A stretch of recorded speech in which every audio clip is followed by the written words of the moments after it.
Now, with the Pittsburgh Steelers, let me just make sure I got that right.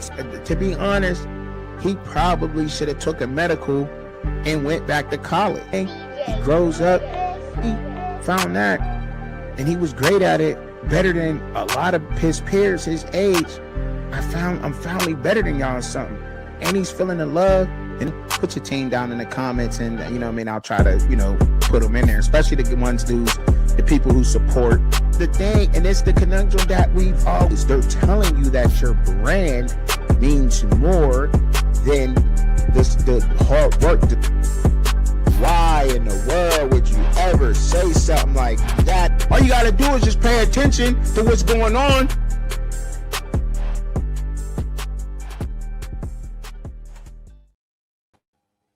You know what I'm saying? Now, with the Pittsburgh Steelers, let me just make sure I got that right. To be honest, he probably should have took a medical and went back to college. He grows up, he found that, and he was great at it, better than a lot of his peers his age. I'm finally better than y'all or something. And he's feeling the love. And put your team down in the comments, and you know what I mean, I'll try to put them in there, especially the ones the people who support the thing. And it's the conundrum that we've always, they're telling you that your brand means more than the hard work. Why in the world would you ever say something like that? All you gotta do is just pay attention to what's going on.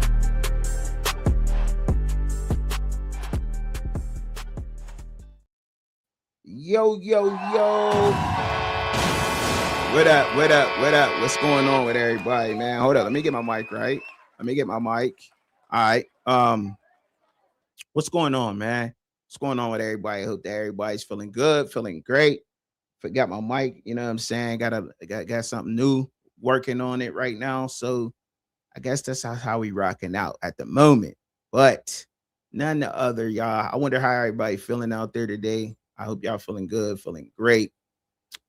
Saturday, and we about to get up into talking about Coach Prime in Colorado. This we gonna start off with. All right, so earlier I'm watching the Matt McChesney show. I was watching shout out to Matt McChesney and Bailey Price on their show, Black and Black. I think they're sponsored by like 24/7 Sports. But I'm watching it, and they had some good points. And while I like Colorado, and while I like what Coach Brennan Marion is putting down, right? I like what Coach Brennan Marion is putting down. I like that Coach Marv is now coming in, and he's going to add to that. I do like that. However, the one thing that I'm not okay with kind of sharing and kind of going through it at the moment is that I have to agree when it comes to his recruiting status, right? His recruiting status. In the way that Coach Prime recruits, per se. I just don't see eye to eye with the whole situation with him recruiting. I just don't. And I have to be honest about that, people. I just don't. And here's why, right? Because you have Coach Prime that is he's a superhero, right? And I told somebody I was taking this, by the way. He's a superhero that won't use his superpower. You get what I'm saying? Does that make sense to anybody out there? Like, okay, so, Superman has super strength, super speed. Flash got supersonic speed. Wolverine, he heals. Coach Prime brings in so much, and he's just so much of a charismatic person. You know what I mean? And he won't use his superpower, right? He just won't when it comes to recruiting. But I get it. You know what I mean? People keep on saying that Coach Prime, he don't need to do home visits. He's Deion Sanders. And into today's college football world, relationships, they matter more. The NIL matters. You know what I'm saying? Facilities matter. Development. You know what I'm saying? And yeah, showing up, you know what I'm saying, to a recruit's house, y'all, it still matters. And then on the portal, you got it ain't about begging players to come to Colorado. It ain't about that. You know, it's not, y'all. You know, it's about closing the elite talent and building trust with families, right? That's what it's about. Because look, when you're doing home visits, it's showing commitment to the family and not just the player, right? It's just not the player that you're, you know, showing your commitment to. It's also their family. And we know that by now. It's no secret, right? We know that. Let me get my mic right, by the way. We know that. But right now, like, it's all when you a head coach, right? And a head coach walks into your living room, and everybody keeps saying this, and tell the family, your son mattered to me personally. You know what I mean? That's gonna carry a lot of weight with a lot of families, and we get that, right? We do understand that part of the recruiting and how this recruiting should go with Colorado, right? That's why this is a sturdy conversation, because this conversation should be had. And I do support, you know, the people who have been out talking about this all week long. A FaceTime call, it just ain't the same, right? You know what I'm saying? It's going to somebody's house, shaking their hand, patting them on the back, you know, looking through the family albums and the pictures, or whatever's going on at that moment. It's just not the same, right? Now, I get it. We say that Dion don't need to do that because he's trying to build a NFL atmosphere, right? Like the player branding, and you know, branding is more social media presence, the fact that you do have NFL ties. Well, that's going to bring in the skilled players. We know that he can get skilled players there. We know that to Colorado. We know that Dion can get the skilled players to Colorado, right? But what we don't see is the trenches, and the trenches matter. But when you're recruiting the trenches, the big guys, they tend to want more than just social media presence, than just the branding or whatever. They want to know you care. It means more to a defensive line, offensive line type of guys when you go out and you get those guys, because that's the meat and potatoes of the team. We can have a stacked wide receiver room, like just how Colorado does now, just like we got now. A stacked running back room, a nice cornerback room, DB room, always nice. Decent linebackers. But when it comes to the trenches, it's not there. And it's not for me to understand. It's not for me to understand why exactly they don't tie into Matt McChesney and what he's building at 6-0 and all the guys that he got around NFL, high school, college.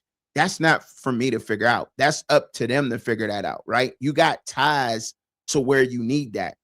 And nationally, it might be hard for him to do some of these things, but at least lock down Colorado, right? At least lock those guys down. Nobody from Colorado that is a 4 and 5 star athlete, especially in the trenches, should not be going outside of Colorado to play college football. That shouldn't happen. But that's a see, and that's me, and this is me being real about the situation. Like, that should not happen. You have superpowers that you are not using, right? You don't skip, you know what I'm saying? You don't skip relationship building just because you famous. Nick Saban, I mean, he did home visits. Kirby Smart do them. Ryan Day do them. The biggest coaches, Steve Sarkisian, Rick Lashley. You know what I mean? Coaches in football still do them because elite recruiting is about trust. The elite guys. When you're getting the elite guys, you know what I mean? The big guys. And look, so I would ask y'all this question, right? All the Colorado fans that come out. is Colorado still competing against the other traditional power teams? Are they? Because Colorado, they ain't Alabama yet. They ain't Georgia yet. They ain't Ohio State yet. So when it comes to you battling those schools with deeper roster and a longer history of winning, every recruiting advantage matters. It does, y'all. It really does. And when you're doing a home visit, it could just help close the gap a little bit. That's your superpower, you know? You feel me? So, all right, look. Here, all right, here we go. So if I say to y'all, like, for instance, we in Texas or at Georgia, LSU or Oregon or Ohio State, Michigan, you know what I mean? If those coaches are sitting in recruits' living rooms and Colorado ain't, who's more invested? I would ask y'all that question. Who's more invested in getting those players there? You know what I'm saying? You get me? Like, and that's all I'm trying to get at. You say the trenches are about team chemistry. Year after year, your center playing next to the guards and tackles. Plain and simple. Deion doesn't rock with Matt McChesney. I don't understand why he don't rock with Matt McChesney. You know what I mean? My thing is, it's not for me to understand. And business is different. If you want to win, I just heard Coach Prime, shout out to G. Bush. Y'all might know him as Garrett Bush, but shout out to G. Bush from Cleveland. He had Coach Prime on recently on this show. And Coach Prime went on Garrett Bush show. And one of the things that he said was that he wants to win a national championship, right? So in order to win a national championship, you have to be dominant and elite in every position on the field. I don't know why exactly. That's not for me to know. That's none of my business on why he don't rock with Matt McChesney. I rock with Matt McChesney. I love Coach Prime. I grew up loving Deion Sanders. I like Colorado. But business is business, right? That's just what it is. And if you have a guy who is known to train and take a 3-star athlete and train him into becoming a NFL depth, I don't know, an NFL depth piece. And his products are proven. I hate to say product because these are young men. I like to call them the dogs from John Wick. That's what I call the 6-0 Academy, the dogs from John Wick, because he has guys proven throughout the NFL, throughout high school, and throughout college. Even if you go and look at somebody who had, let's just say, for instance, there was a guy who had mediocre stats in high school. He goes to train with Matt McChesney at the gym. That following season, his stats have improved. The numbers are there. So when you're looking at, if myself, just call me what you want to call me, a pundit, a fan of college football who took this very serious to do his research, to get a mic, to build a platform. Call me what you want to call me. But if myself can go and look at the stats, the numbers, and research the players, numbers are numbers. They don't lie, right? The product is proven. You know, and if this right there in your backyard and you got guys like Jackson Roper going to, correct me when I'm wrong, because there's a lot of guys in the gym going to UCLA with Bob Chesney. Bob Chesney just got to UCLA and he already grabbed a 4-star guy out of Colorado.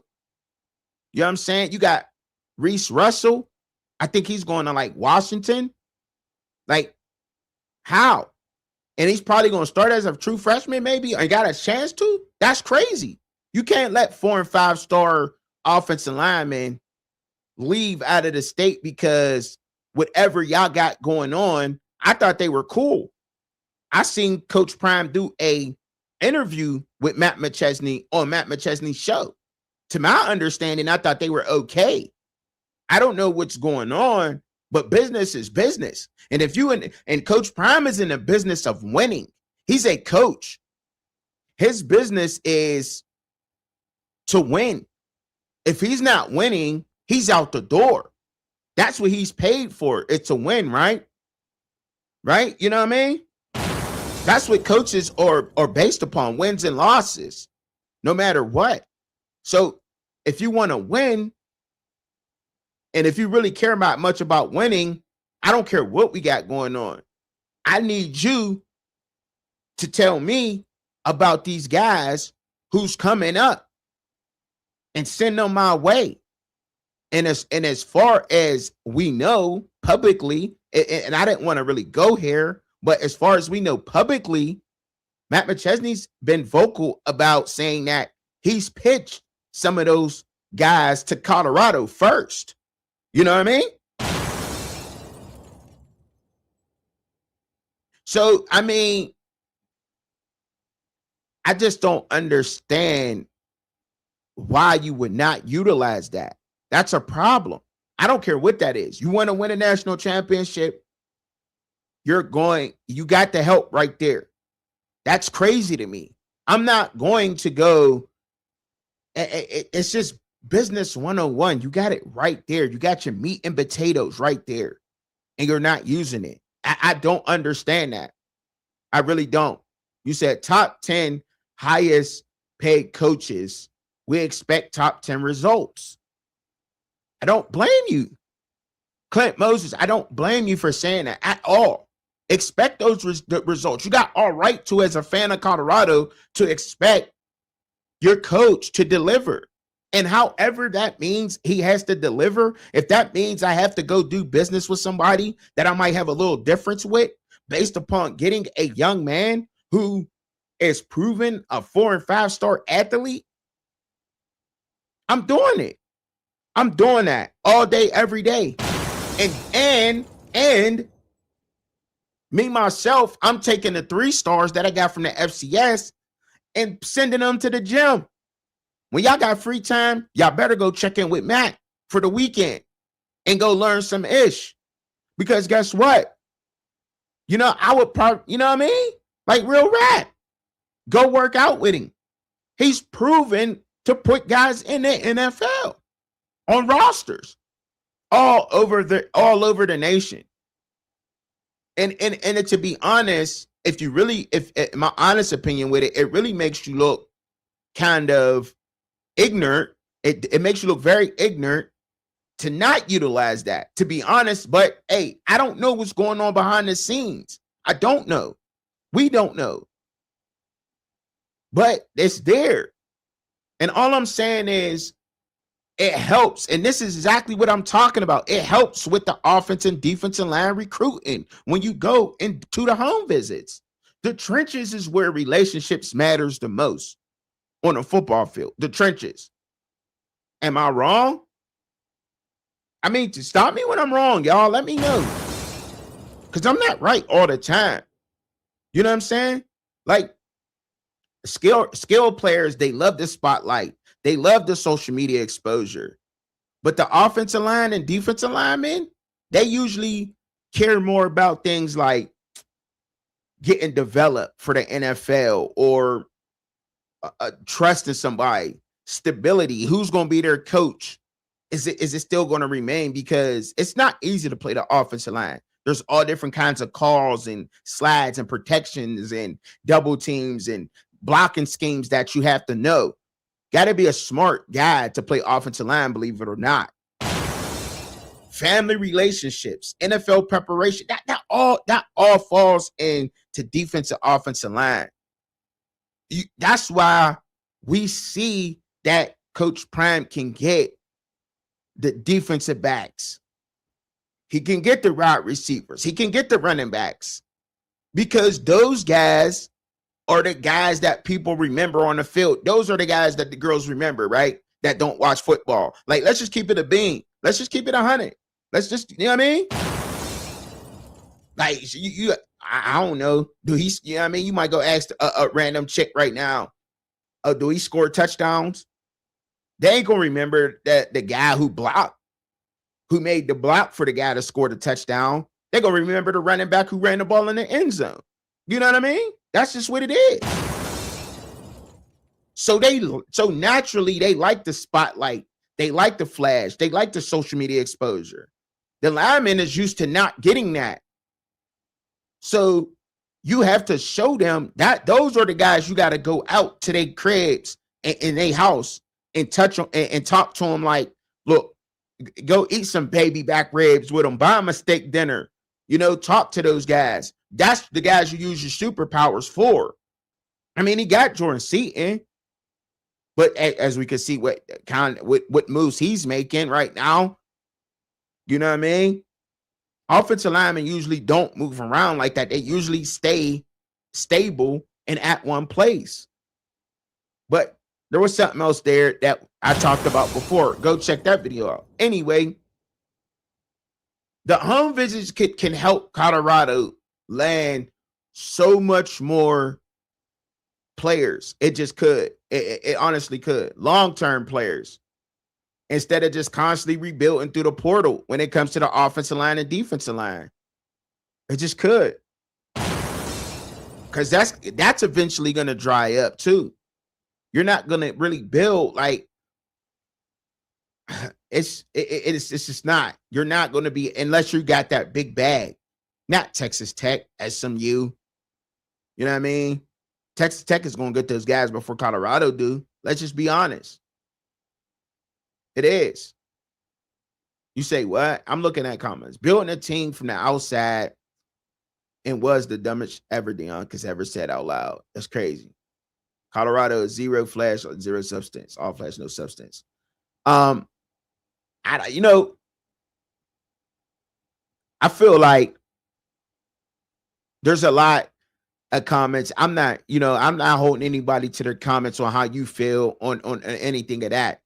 I'm simply just stating that, we talking this home visit thing. I don't agree with that part of it. I don't. And I want that to be clear. Because home visits can help silence a lot of Colorado in the narrative. It can help silence a lot of the narrative, right? It's a big social media. And I don't think the fans is making enough noise about that. So that's why I wanted to come out and I wanted to speak on it, because I don't think that enough people who support Colorado are actually looking at this and saying that I know college football is not the same. Social media takes over, but you still need to do that for those big guys. You do. It's going to give him one up on anybody else out there and against all these other teams that need the bigs. It just is. Unless you're going to get guys that's going to move around, hope that you can outbid them. Or, and let's just be real, somebody else's sloppy seconds. And you got to make a sloppy second a starter and hope that you can build off of that. And that's not good. But like, I hear a lot of criticism. People keep saying, are they building something sustainable? Like you just said, like they just said. They all flash, no substance. Like, you know what I'm saying? When Coach Prime personally visits homes, though, it's going to help show a lot of long-term investment in his players and families, and not just the social media recruiting against the fans. You can build culture in living rooms before you build culture, before you build on Saturdays. Period, point blank. You got me? Once again, you can build culture in living rooms before you could build it on Saturdays. You feel me? That's culture. You feel me? And that's all I'm saying. And that's what I had to say about it, because we always say emotional. Well, I don't understand. Emotional is what it is. I'm passionate. I'm a passionate, emotional person. I got no problem with admitting that. I don't think it makes you less than a man or less than a person to say that you are emotional, because you're fooling yourself if you're not. because a big part of recruiting is emotional. It is. It's not. Is it not? Because look, you got the fans out here, y'all. People treat it like it's a business, right?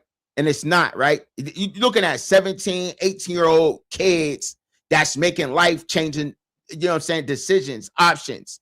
You know what I'm saying? So when a coach is visiting, the family remember it, the recruits remember it, the communities, the people, the schools that you went to, they remember that.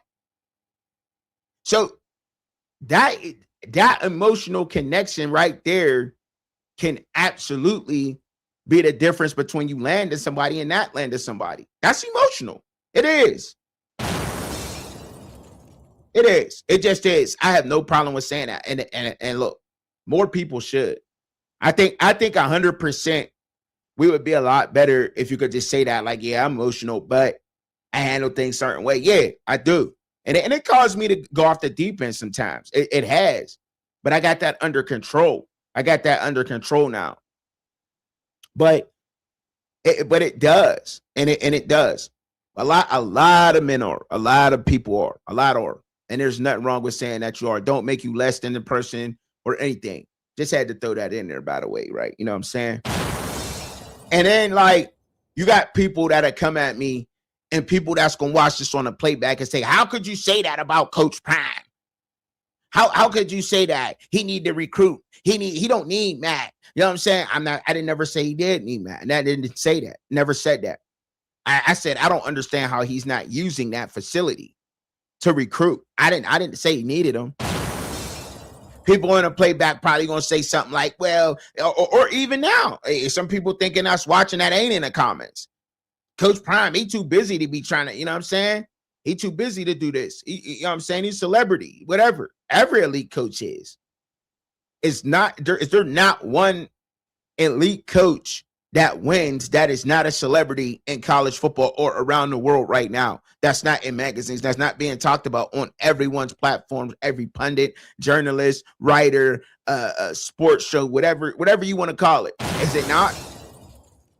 And I mean, stop me when I'm lying. Even if you don't agree, they're popular too. They're you know what I mean? They are. You know what I'm saying? Like, and then they might be like, or you might even feel honestly like the portal matters more than high school recruiting now. Cause I feel like that. I honestly feel on this side of things, like I do. And I admit it, because the portal, it helps more than high school recruiting, like with short term, right? Short term. But when you rebuild into the high school recruiting, that's going to build you that depth that you need to win championships, Coach Prime. Dear Coach Prime. My name is Truckin' Chubby. I have been a Colorado fan ever since you got there to Colorado.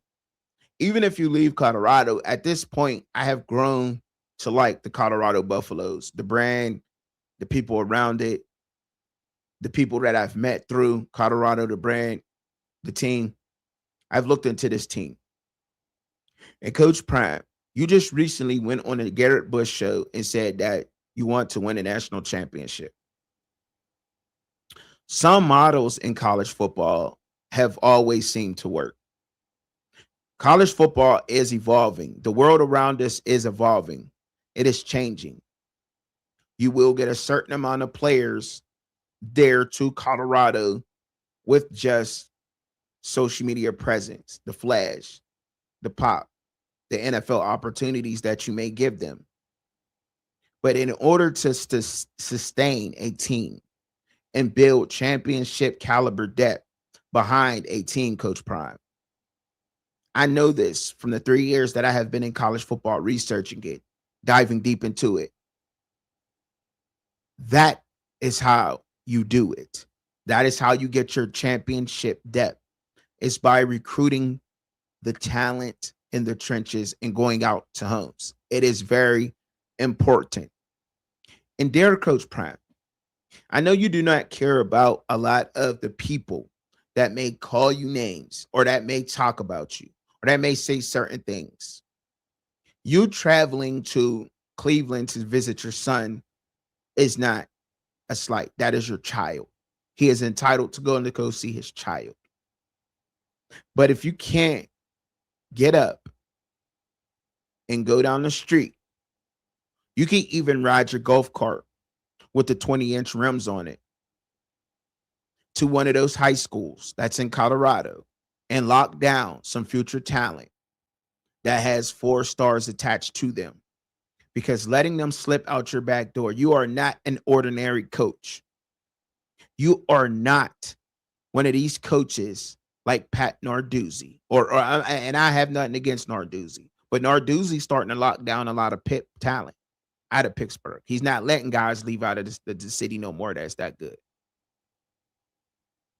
But you are Coach Pratt, the Coach Deion Sanders, and letting 4 and 5-star talent slip out of Colorado because of whatever you may have going on with McChesney is beneath everybody.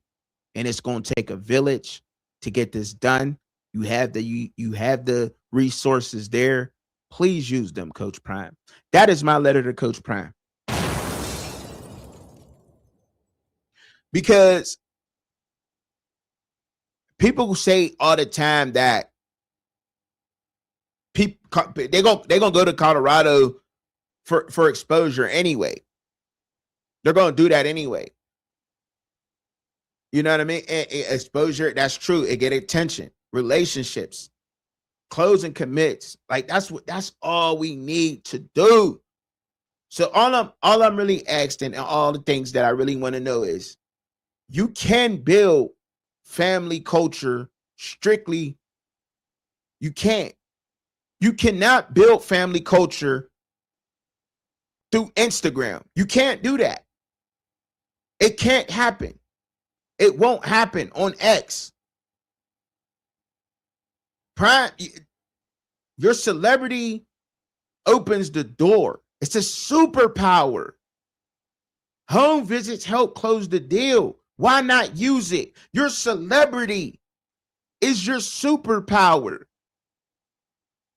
And you don't use it. Recruiting is still relationships business. It just is. The elite programs dominate, right? Because they combine branding with personal connections. This is what I have seen. If I know this, you know that. No brand is bigger than yours. No brand is bigger than a Prime brand. No brand. And no coach's brand is bigger than the Prime brand. No coach. Show me one. He's retired right now. No Prime. Kurt Signetti just won a national championship. And I still can't say the Signetti brand is bigger than Prime. It just ain't. So if you can get these personal connection home visits out of the park, it just is. It just is. Bro, are you serious right now, bro? Very. So all I'm saying to Coach Deion Sanders is that he changed Colorado. I know he changed Colorado football overnight. We all seen it. Nobody, I'm not denying that. I'm not saying that he didn't. But if the goal is to sustain success, win a national championship, and recruit at a championship level consistently, the home visits is absolutely worth doing, and it's something that has to be done. It is. It just is. Or you're going to have to keep building and relying on the portal for the big guys that are leaving their schools for a reason, or they're, you know what I mean? And you're going to have to go to the FCS level and hope that these All-Americans are going to show up on Saturday. That these FCS All-Americans are going to show up on Saturday. And hopefully you may able to lock those guys down. because now there's other brands out there too. There's other colleges that's competing. Just ain't Colorado. Yeah, I know I'm on the money. I know it. I get it. Period. And I mean, look, he not going to recruit. Nick Saban won how many national championships and still went on those home visits? That's all I'm saying. That's all I'm saying. That's all I'm saying, yo. There's coach, but and still, like, he got commercials with that guy. That's how big his brand is. There's nobody who can compete with his brand right now in college football. There's nobody that can get close to Coach Prime's brand when it comes to coaches right now. So if he used that to recruit and go on home visits, it'd be a problem. It would be a problem. It just would be. It would definitely be a problem. Most definitely. They really wouldn't like him then, because it'd be able to lock down a lot of these bigger guys, the better talent, the 4 and 5-star offensive linemen that's coming out that you can build and have that depth, or they starting in positions and now they're bringing other guys. Good players know other good players. So, and you could rely on that. That system can help also too, right? That's another way to build it. Once you get a couple of big guys in there that are 4 and 5-star, they went to all those camps. They went to all those competitions with other guys. They know what guys may fit with them and may not fit. Oh, look, coach. Hey, coach, so-and-so's in the portal right now. I'm telling you, coach, last year he had blah, blah, blah. I went to this camp with him. That's easy ins, easy outs. That helps too. It's just going to help build. But, once again, and I will say this, and I know I'm repeating myself at this point, but he said that he want to win a national championship. If Coach Prime wants to win a national championship, he has to recruit at a elite level. It just has to happen. He has to be done. And you know what I mean? It is what it is. You asked the question. You said, do you think Prime will coach next season? I do. I do think Coach Prime will coach next season. I don't. Me personally, I said this before, and a lot of people said that I was crazy for saying this, but Coach Prime would make one hell of a GM at one of these colleges or universities. He would make one hell of a GM. He really would.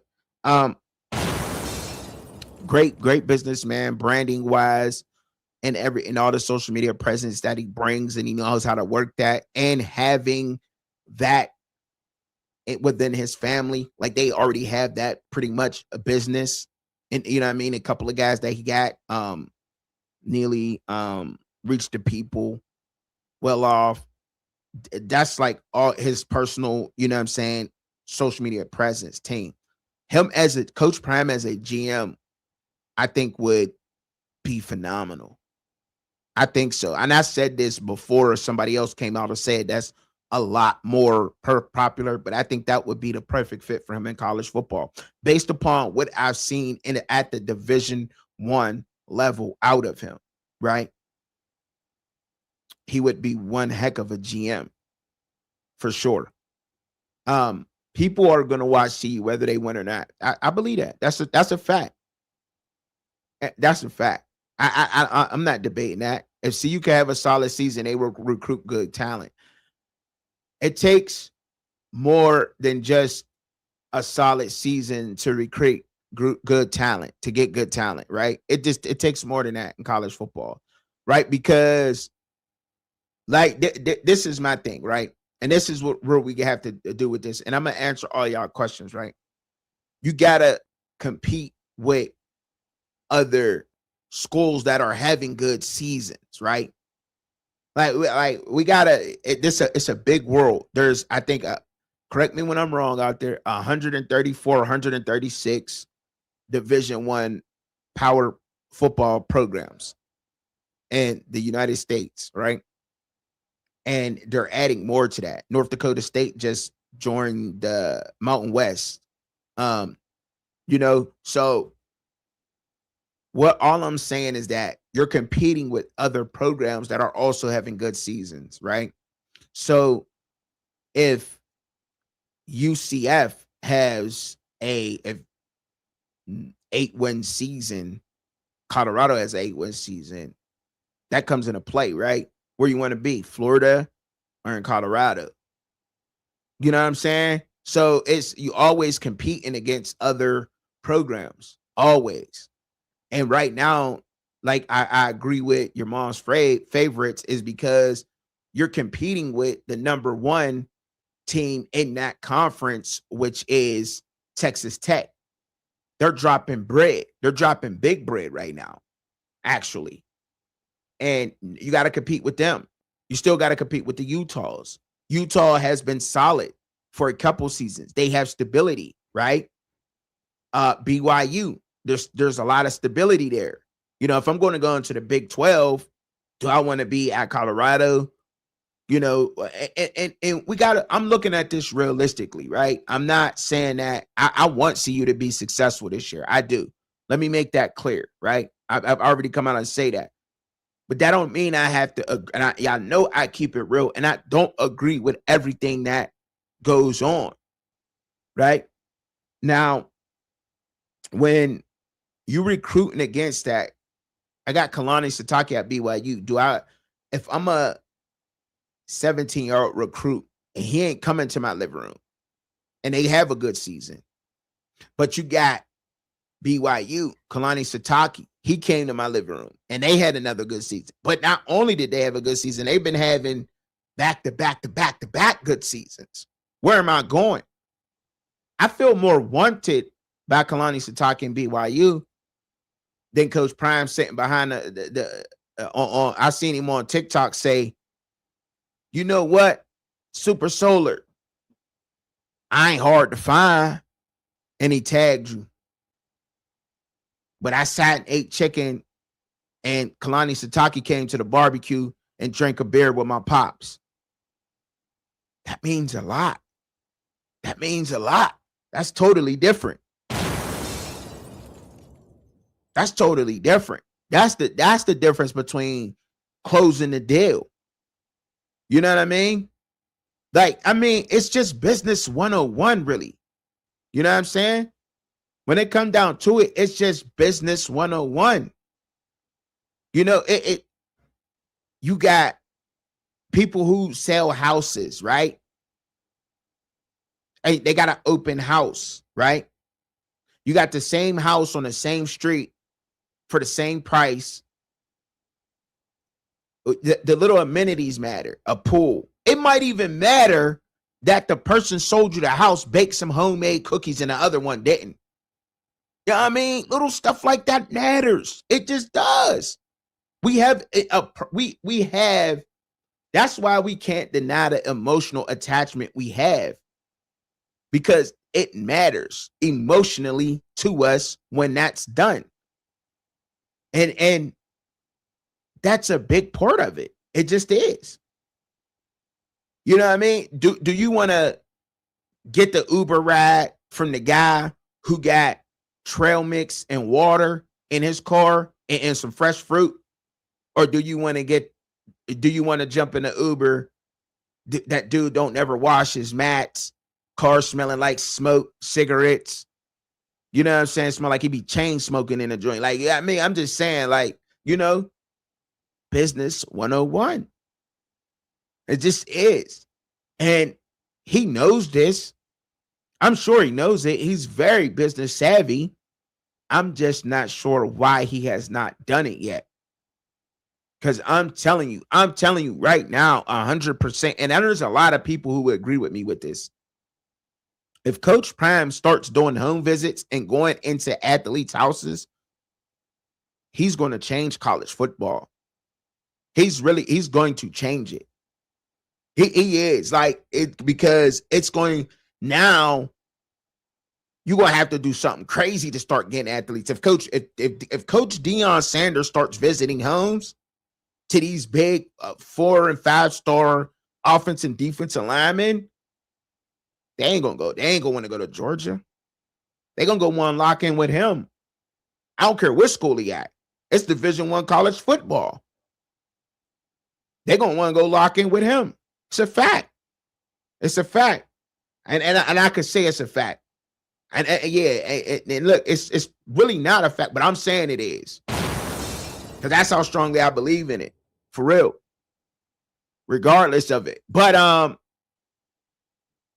yeah, I think I closed out on that. You know what I mean? For real, for real. But there's been a lot of college football news. There's been a lot that's went on in college football throughout this week. Lots of news. I didn't mean to be on that Colorado situation so long, but we do know that, you know, when you look at Brendan Marion and the go-go offense and what's been able to, and what's been going on down at Colorado and the things that he has brought into Colorado, it's going down, right? It is. It just is. Brendan Marion got it on lock. Hear me? I think they do. And I honestly do. I think that they got a lot of I think there's a lot of pluses that's going on with it. I really do. And with this go-go offense, I really do, man. Honestly. Cuz when this offense that he's bringing, and I talked about it before, the creativity, the tempo, the quarterback, you know what I mean, Juju Lewis, it being able to help him, the elite talent, I don't want to say elite, excuse me. The good talent in that wide receiver room is stacked. It's stacked. The running back room, I think, is stacked. I think he talked about that. The concerns is in the areas that he don't do the best recruiting at. Offensive line and defensive line. That's where the concerns are at, right? If we keep it at a being. But I think the offensive line, the offense will help them. Not sure how Chris Marv actually going to do this defense. Because you got to have depth. Got to have depth on that defensive line, and we'll see how that goes.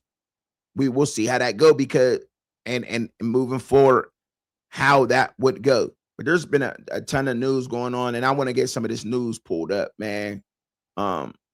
Yeah, I do. I want to get to talking about college football. Spent a long time talking about Colorado. If any more questions I can answer, or you got anything else to say, go ahead and say it. But yeah, I think I addressed all that, right? Gotta look at my save. I don't know why I always save everything that I look at, and when it comes time to look at it, you know, and pull it up, it never wants to cooperate with me the right way. So I got it up now. All right, so I got all the college football news up. All right. So first off, we got the 4-star defensive lineman Xavier Muhammad just committed to Michigan. That's dope. I gotta say that's dope. That's fire. That's fire for them. Yeah. What do you expect Kyle Winningham to do? What do you expect them to do? You know what I mean? He's still working. I mean, they up there. That staff is still going to continue to work. I think that's super dope for him. A lot of the big blue fans that's in Michigan right now, I think that's set up for y'all. For y'all to have a good season, and sky's the limit on what y'all gonna be able to do this year. Now, I don't know why my screen is not allowing me to go back. That's corny. It should be allowing me to go back. It's not letting me go back. It's stuck on the screen for some reason. Don't know why. But I got a lot. But there's a lot to talk about too. I got we're doing some stuff about Sacramento State on here. It's a lot, and that I had lined up, and for some reason it's not popping up.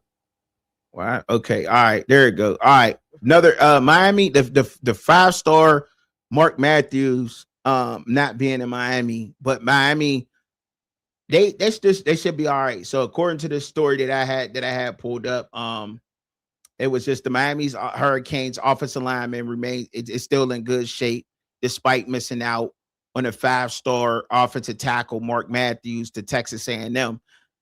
They still think that the Hurricanes still are solid in that position. I don't,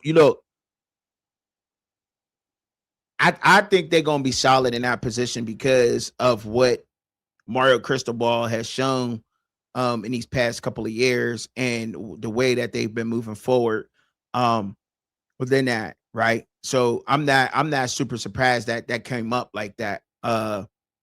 Also, and I'll get to talking about the NFL schedules. Yeah. Charles Woodson's son just talking about committing to Michigan. That also happened. Yeah. I got to talk about these young men that's committing. 5-star is Jelani. He's down a couple of schools right now. I think who's in the race for Jelani George?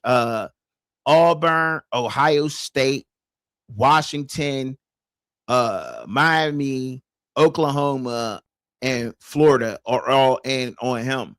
You know what I'm saying? There's a story for on Brennan Sorsby. I want to read this too, because attorneys for Texas Tech, Brennan Sorsby, informed the NCAA they intend to file a legal challenge amid its investigation into his gambling allegations. I would absolutely do that if I'm his attorneys. And here's why. Here's why I would do that if I'm Brennan Sorsby's attorneys. I would do that because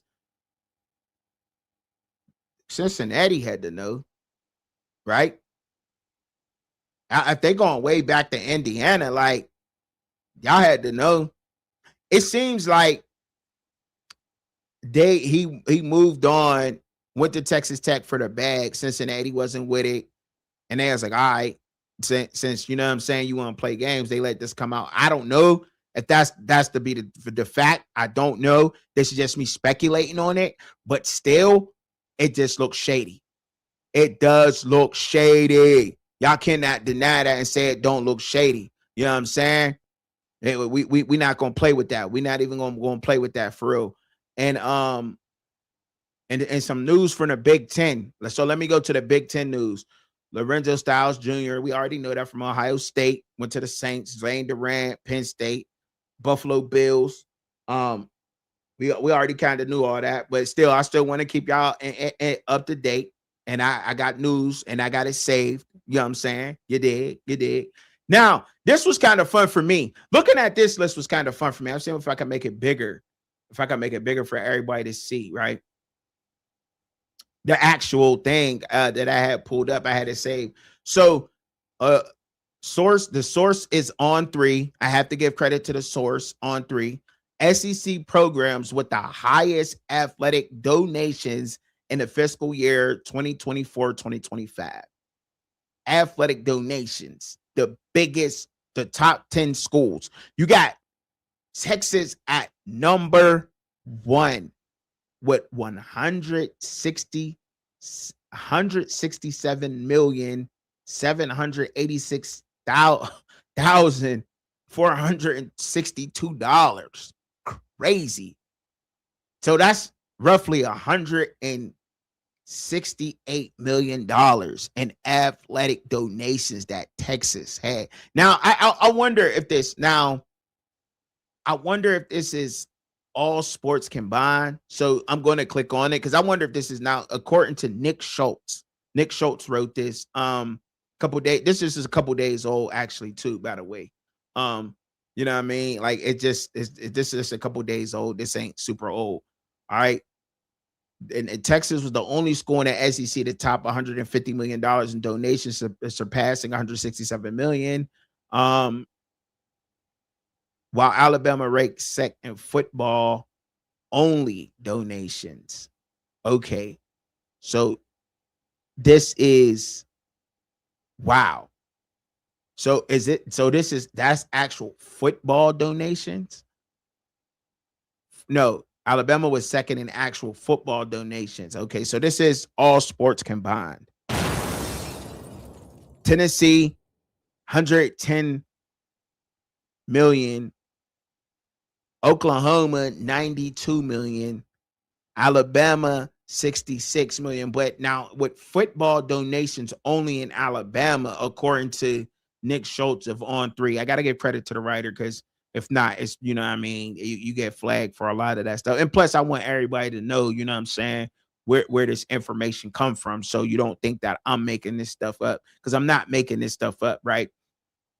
It says it right there clearly that he said that as a 50, while Alabama ranked second in football only donations, the Crimson Tide sat fourth in total contributions. Okay. And total. So that is like, once again, that is total contributions for every sport. There's a lot of money in college athletics, a whole lot. But to continue with the list real quick, LSU 65 million, Mississippi State 59 million, Auburn 56 million, Georgia 52 million, Texas A&M 50 million, and Florida with 49 million. And that's all them is all, yeah, obviously these are the SEC programs, but that's crazy. That's crazy. Those are the top 10.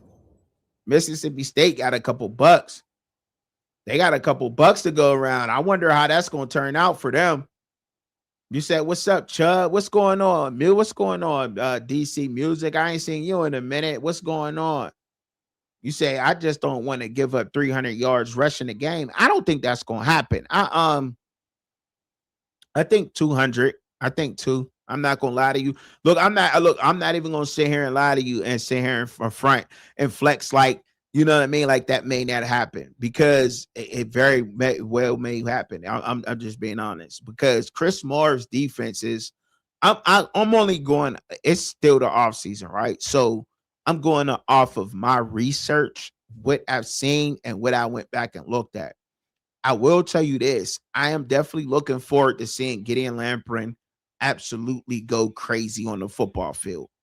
I am. Those linebackers, I'm looking forward to them having the best season of linebackers that we have seen CU have since, you know, at these past couple of years, 4 years while Coach Prime's been there.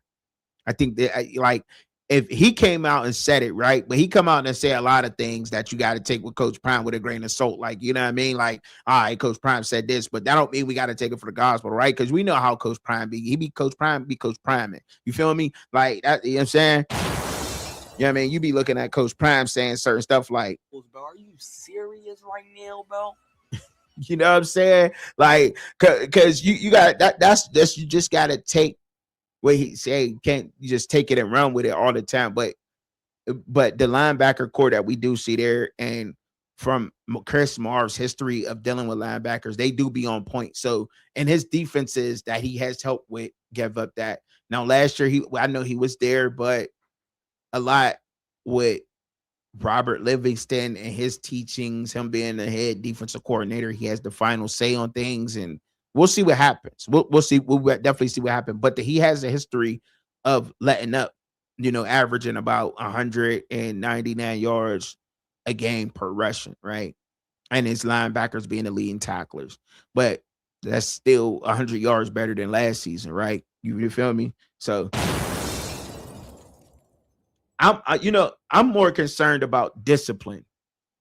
I'm more concerned about discipline than anything on the football field. And when it comes to the Colorado, like, because when you look at the film from Sacramento State with the go-go and how they're able to move the ball, the one thing that killed them in a lot of games were penalties, discipline. And I think and what has killed Colorado in the past, even if you go to you can go back to the game where they let Stanford come back. Penalties started with a penalty. Penalties and non-discipline has absolutely hurt Colorado these past couple years and in some games, right? So that is one fundamental that I think that'll help this team move forward. But when you got this many All-Americans from the FCS level, I think that you got aggressive guys who play football, but also understand that it takes discipline to be that level. And that's why my expectations for this team, discipline is key for me. I think that's key. I really do. I think it comes down to discipline and special teams with this team. I think they'll be able to move the ball. I think defense will be able to hold up enough. Um, and it's going to come down to some field goals and the decision making that they make throughout the game on the field. Penalties. Yes, discipline. Big thing. Big thing for me. Huge, huge, huge. Because they shot themselves in the foot a lot last year. When you look at that team, like you go look at that team from last year, you be like, man, they shot themselves in the foot for real. Definitely shot themselves on there. So when you talk about the Big 12 hopes, right? And the teams that surround there in the Big 12 alone, I think there's a lot of there's some competition. And look, I talked about the competition. I think a lot of teams are going through a lot of transitions and everything. And I still think that you want to put Texas Tech at the top, but I mean, I think they dealt good with Will Hammond at quarterback. They lost to Kenny Dillingham's Arizona State team last year with him at quarterback. They came back, but they still lost that game. But I think that they played solid with Will Hammond at quarterback, Texas Tech. So I don't think they need Brendan Sorsby. I'm not sure why they went after Brendan Sorsby, to be honest. I thought that was uh, a greedy move, to be honest. Like, you know what I'm saying? Because I don't know if because Will Hammond played all right. He really did. If you go back and watch last year when he came in for Brendan Morton, I'm like, okay, I don't think that's that big of a jump from Will Hammond and his ceiling, him being a younger guy that I think we haven't even seen his full potential yet and what he can be on the football field versus a Brendan Sorsby, and we kind of seen what his ceiling is. You know what I'm saying? So I really stuck there. Now I think that uh uh Morgan, Coach Morgan Scalley at Utah, the Utah Utes are actually a more dangerous team in this Big 12 with BYU. We got to mention BYU. We cannot forget BYU. That was a young team. Um, Bear Buckmeyer, quarterback. I think Tiger Buckmeyer, his brother, we're going to see him on the field. LJ had their returning running back, LJ Martin. They did lose Kelly to the draft on the defense at linebacker. But Kalani Sitake, he's been proven to put a good team out these past couple of years. And I think that that's going to continue. I don't know why people's overlooking BYU. That was a young team, a very young team that has a lot of the players returning. They lost a couple of pieces, but even me myself, I've been overlooking BYU. I have no idea why people do that, but look, they might be right back there, and that team getting older and maturing is we'll see if the sophomore slump, you know what I mean, hits them or not. But the way that Bear Buckmeyer plays quarterback, I think that it'd be solid. I think it'd be solid for him, right? So we'll see what happens, though. We'll see what happens with that. But I still think that Utah with Devin Dampier and defensive minded coach, I think they're the most dangerous team in the Big 12. I think they're probably better than Utah. I seen the Big 12 rankings, and I didn't agree with them. I didn't. And I'm about matter of fact, I'm gonna go through that real quick before I go into the NFL strength of schedule. I'm gonna put that on, I'm gonna search for that because I didn't like that. I did not, I didn't like it. And I got my own personal reasons why I didn't like the Big 12 rankings, right? Um, I got my personal reasons why, and it's not nothing to do with the Colorado. I just think that well, nobody, you really can't. It's hard to get this right. It just is. This is a hard thing to do to to try to place teams before you see them even play and just looking at paper on paper and looking at the rosters and saying, oh, this guy's coming back, or like Willie Fritz getting Mekhi Hughes that played at had a great freshman season at Tulane with the Oregon, didn't play, and now he's in Houston. He's going to tear it up because Dean Connor's dead. You know what I mean? Like it's just crazy to me that it's hard to say what these teams are actually going to do right now. Us being fans of the game and fans of these teams, we want these teams to be successful in some of them, but I mean, it's just hard to do. So, and everybody should know that by now because of how they moved. And I can't find the rankings at all. I can't find it. But I think they had Houston at number 4, and I get it. You're bringing back Connor Wegman. I just don't know if 2 years in a row if that's going to be able to slide, right? And then another team that people's overlooking and had ranked pretty low, but they had some really high ranked defensive backs with Brett Brennan is doing in Arizona is no overlook, right? You can't overlook what Arizona's building. And I know a lot of people may not like Arizona, but they had some damn good Stooks, Tradian Stooks, T-Mac, another corner last year. I think they always got something cooking over there. And Noah Favita ain't going nowhere. I think he's just gonna get better. And if I'm not mistaken, this is senior season.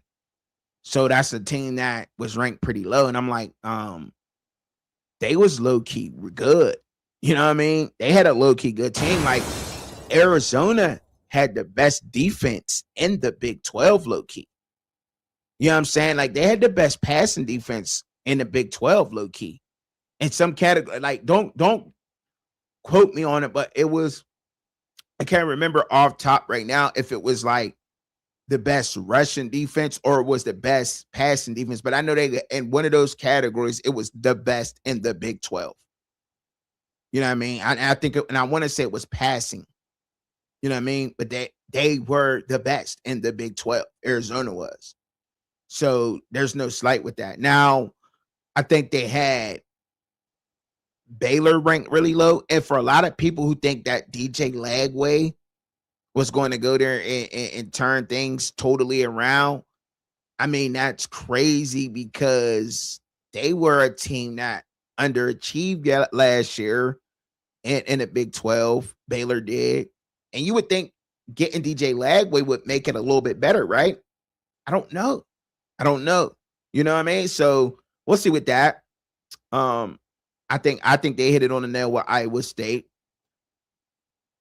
I think they're putting a lot of stock into moving up. Now, we did see SMU from the American Athletic Conference go to the Atlantic Coastal Conference, take over their first year and run it. But they're putting a lot of stock into Eric Morris moving up his University of Northern Texas team into the Big 12 and saying that they're going to just run it. You know, that there's a lot of stock in that, right? It's just crazy to me. I mean, it's not because of what the stats is with Drew Messamaker, and that's why I put him on my put up or shut up list. You know what I mean? I put Oklahoma State on my put up or shut up list, Eric Morris and Drew Messamaker, because there's a lot of hype around that team. There's a lot of pressure on that team to get it done, right? Even from the fan base. But I think they got them really high. I think they got them ranked really high just coming in. Really sleeping on UCF. Not really sure why, but think people falling asleep on them. I wouldn't, because they'll ruin your day. I think Colorado will ruin your day. Yeah, you got to play in the Big 12 every week. I like it.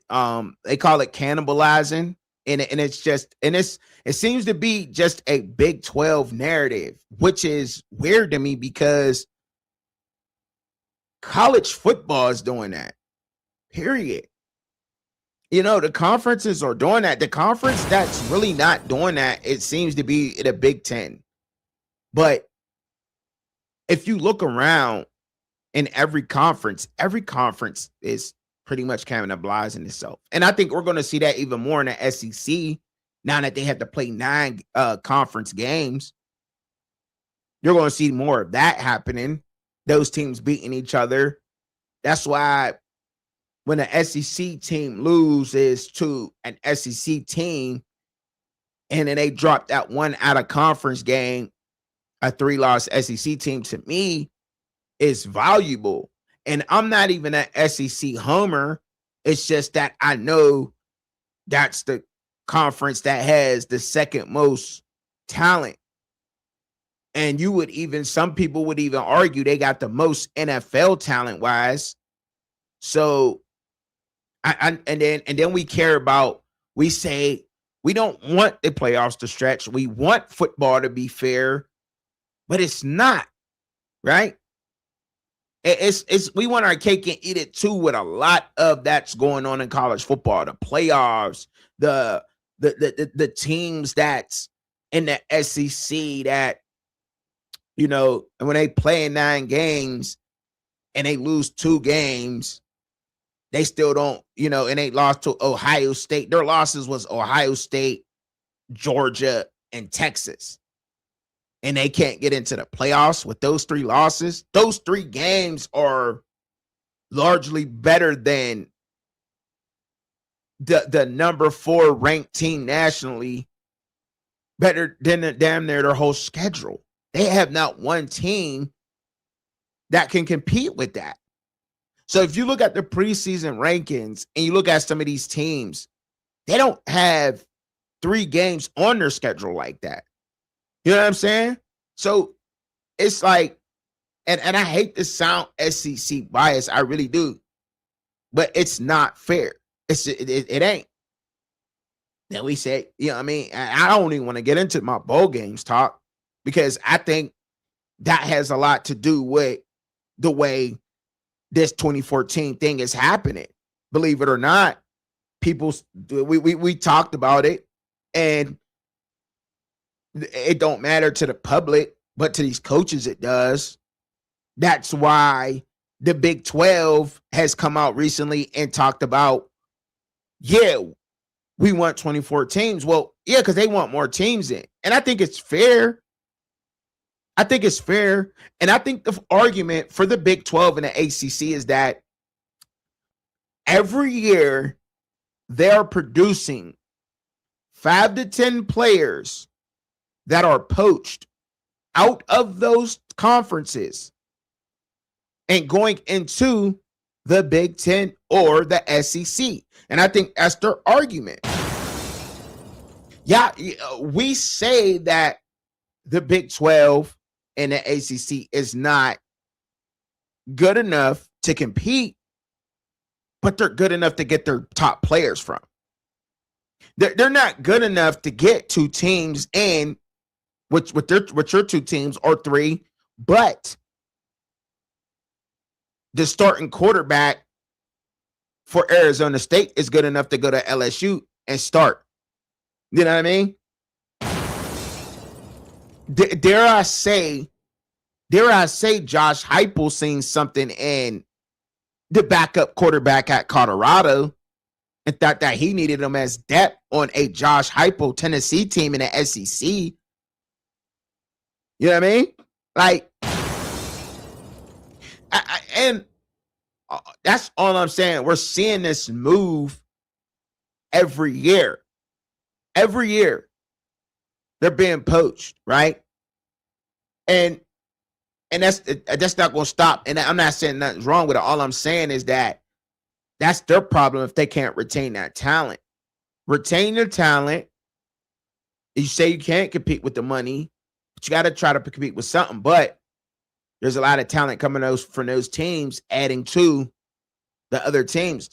For example, another one I got, Trevor Pena last year went.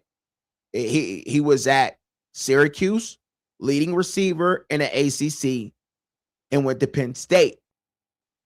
I don't think it was the best move, but it happened every year. We're seeing that. We see the moves every year. You know what I mean? But yeah, that they want it done, and the SEC is the last one that's holding out on it, of course. But we want I say all of that to say, to mix things up and to throw things and to be here and to be here. We want our cake and eat it too in college football. We as college football fans don't know what the hell we want.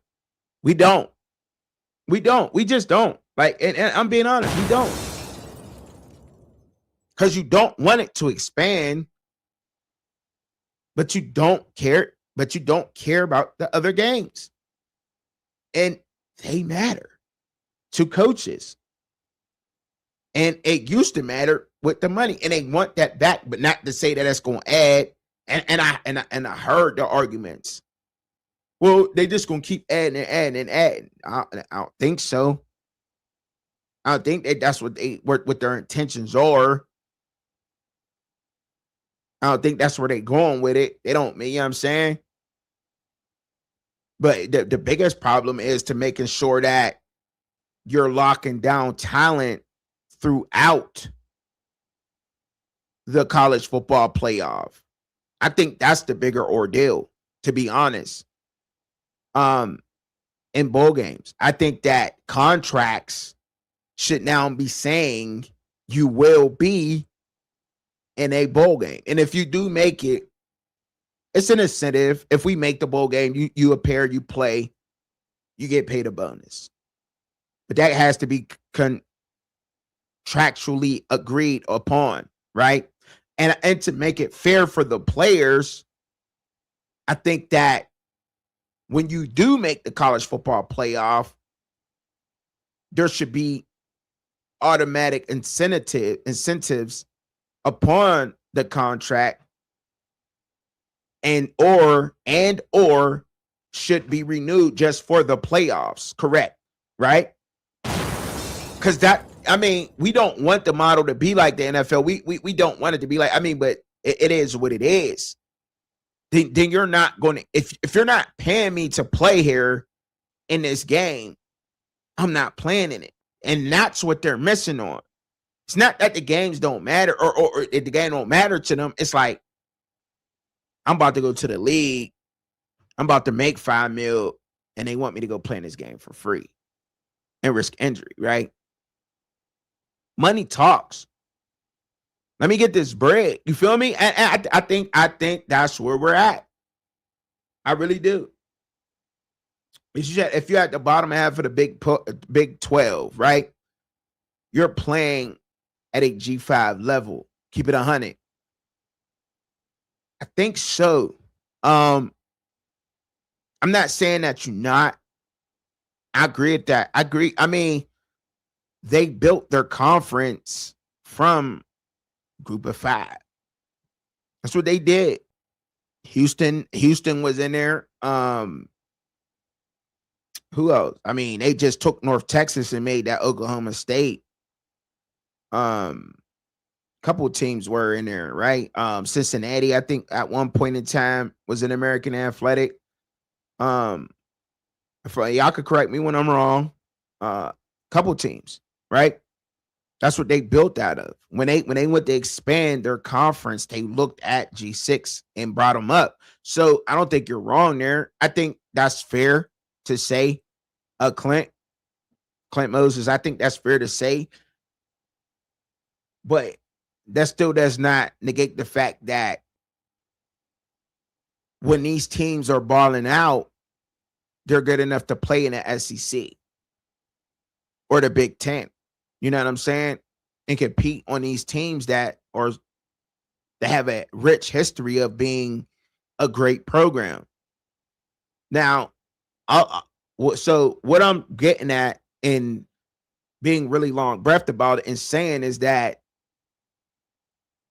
if the Big 12 and the ACC could retain their talent on their teams, then I think that some of those teams can compete with the SEC or the Big 12 team or the Big 10 teams. I do. I do. I like Kalani Sitake's BYU Cougars. They have a true sophomore quarterback, sophomore team, LJ Martin right now. Next year, I think BYU is going to be a good game for Notre Dame. I do. I mean, we're already looking at Notre Dame's schedule and saying that that's one of those games for Notre Dame is BYU, right? And I think that's fair to say, based upon what we've seen from them last year and knowing what they're going to put down. I think that's fair. That's a fair thing to say. Looking at, for another example, let me find another one real quick. And also when I look at a team like who should I say in the ACC, that's a team I really can't. Well, last year's Virginia team, or even last year's Duke team, right?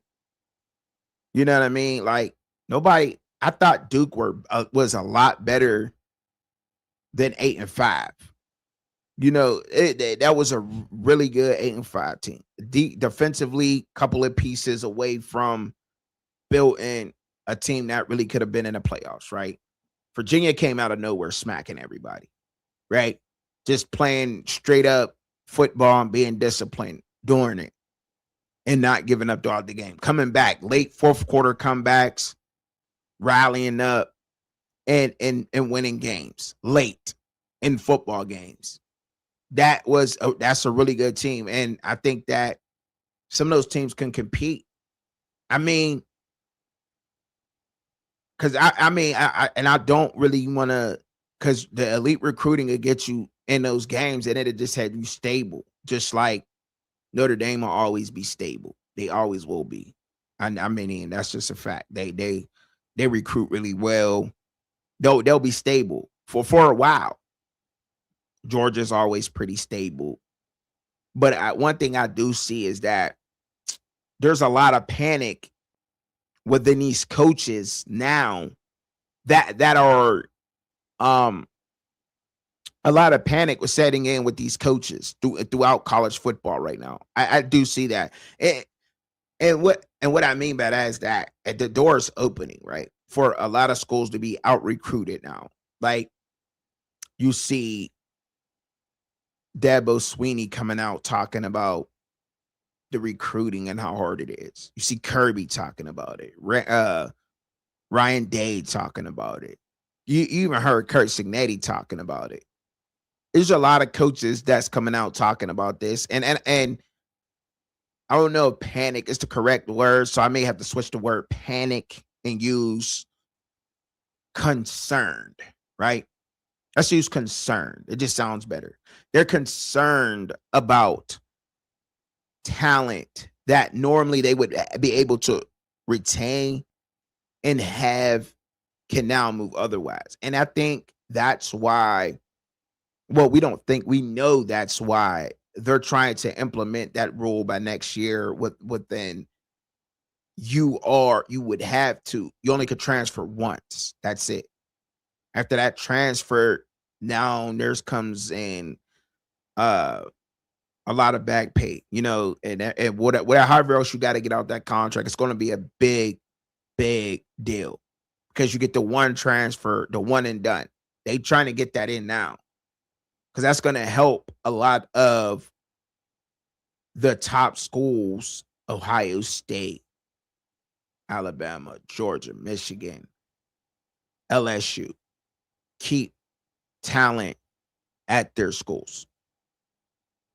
Because then there's going to be other schools that can compete and come in, like Indiana, or hell, it might be Maryland. You know what I mean? Might be Maryland. I might sneak in there and get a couple of players and do something and go on a playoff run. And I think that's what they're trying to do with that.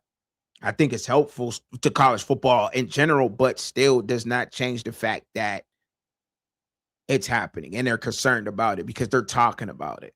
They're talking about this, and they're like, it's becoming a problem, and they don't know how to handle this. Mario Cristobal talk about it. They don't. But I think, the one way that you have to go with this at this point is, I mean, we've always talked about contracts and everything, but you have to pay them accordingly. And everybody's NIL is not the same. My name, image, and likeness is not Josh Pate's name, image, and likeness. Yeah, we're both podcasters. Yeah, we're both sports talks. Yeah, we're both sports analysts, but he has a bigger following, has sponsors, so forth, so on. You get where I'm going, and I'm just being fair with it, right? So I don't think that every player name, image, and likeness is the same. It's just not. Not one player's name, image, and likeness is the same. So according to that, and I think it's too late to put the top on top of the can. I think the warrant, it's out. You can't run it back to where you're only getting money off jersey sales and whatever else. Like that's done. I don't think you can go back to that. You only can get, for how many t-shirts you sell or whatever else. Because that name, image, and likeness, that's built. Like, who's the famous the guy who became destroying, right? He was a college kicker, and he got kicked out of school, right? Because he had a YouTube channel. And he was monetized on YouTube, and his YouTube channel went viral, and he was able to start making money off YouTube. And he got kicked out of school because he was on a football team as a kicker. Well, now you can have that, right? You know what I'm saying? Now, as a player, you can have that. You can have a YouTube channel. You can have a talk show or whatever. You can make money now in school using your name, image, and likeness. And you're just more or less going on pay for play. But I think that's okay too. But when you want to go to that revenue and pay for play, every player don't get paid the same. I don't think every player should get paid the same at all. No, I don't think it should happen. I think and by the way, I think it would be super dope instead of just high school students just having commitment parties at boys, you know what I mean, at wherever they at a reunion or whatever. I think it'd be dope if they had a high school draft. Would not be fire. I'm just saying. I'm just saying. We moving more towards the NFL model anyway. I think it'd be dope. Top, you know what I mean? You got the top 150 players, or the top 300. And he got to be, you know what I'm saying? Top 300 player, ESPN players, whoever. I think it'd be dope. I do. I think it'd be fire. I don't know. Maybe I could be tripping on that. You know, a lot of people look at it, but I don't know. It's not like it wasn't said before. I'm pretty sure it is pretty basic. You said, what's up? You just catching up. What up with you, El Farouk? Not really. I've talked about Coach Prime, and his recruiting and his lack of not recruiting, and how it's hurting Colorado more than helping Colorado. Like I said it earlier, Alpha, that he got a superpower that he don't want to use, right? That's it. But that's what I was talking about earlier. Right now, I just kind of went into talking about the rest of college football and just conversating about college football pretty much, about the playoffs and teams and how as fans, as college football fans, we want our cake and eat it too. We just do, right? We say that bowl games don't matter, but then they do matter to the right people. And that's why you see the American Football Coaches Association all the way from the high school level to JUCO, Division 2, 3, and 1 all get behind having a playoff system. and a big playoff system. They're all supporting it because it matters to them. It just does. It just does. Like I don't particularly like the participation trophy aspect of sports, and you can argue that that's what this is. But the small time that I've been in college football has not been easy to get 6 wins. I look at teams that I thought that easily should have got some, and I'm like, wow, they were only 7-5. You know what I mean? That team was only 7-5. Like, dang, they played really tough. You say, don't worry. You said, don't worry. It will probably has to be caught up to him not recruiting. No coach can be successful not recruiting. That's like a fisherman not using bait to fish. True. I mean, I don't disagree with that. I think that, I don't disagree with that at all. I actually don't. I actually don't disagree with that. Like I said, it's like a superhero not using your superpower. You know what I mean? Like, why wouldn't you? You're that's what you are. You are a superhero. You have the biggest brand in college football, but you don't want to use it. That's not good. It's just not. I mean, we talked about it. We talk about it some more, I guess, because it's 30. It's a sturdy conversation, Now,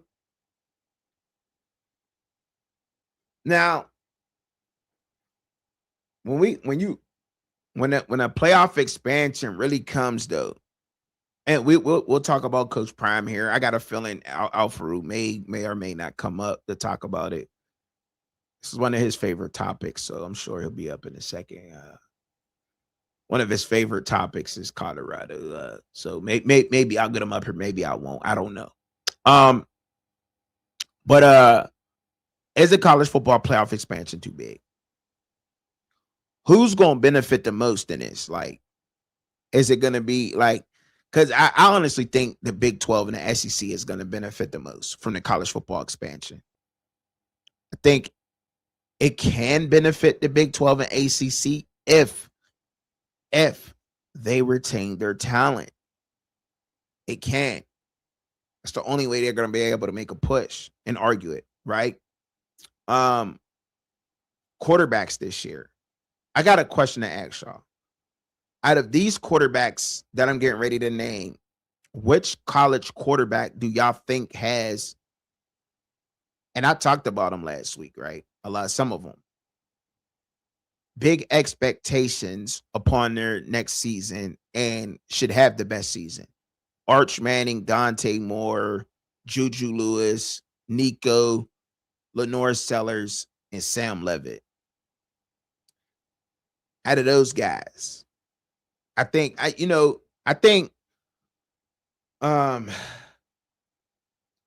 could I say this, right? Because he spoke on it. You said you realize Coach Prime has never won a bowl game, a big game, or the last game in his coaching career. Any other coach would be sacrificed for that, especially making $10 million per year.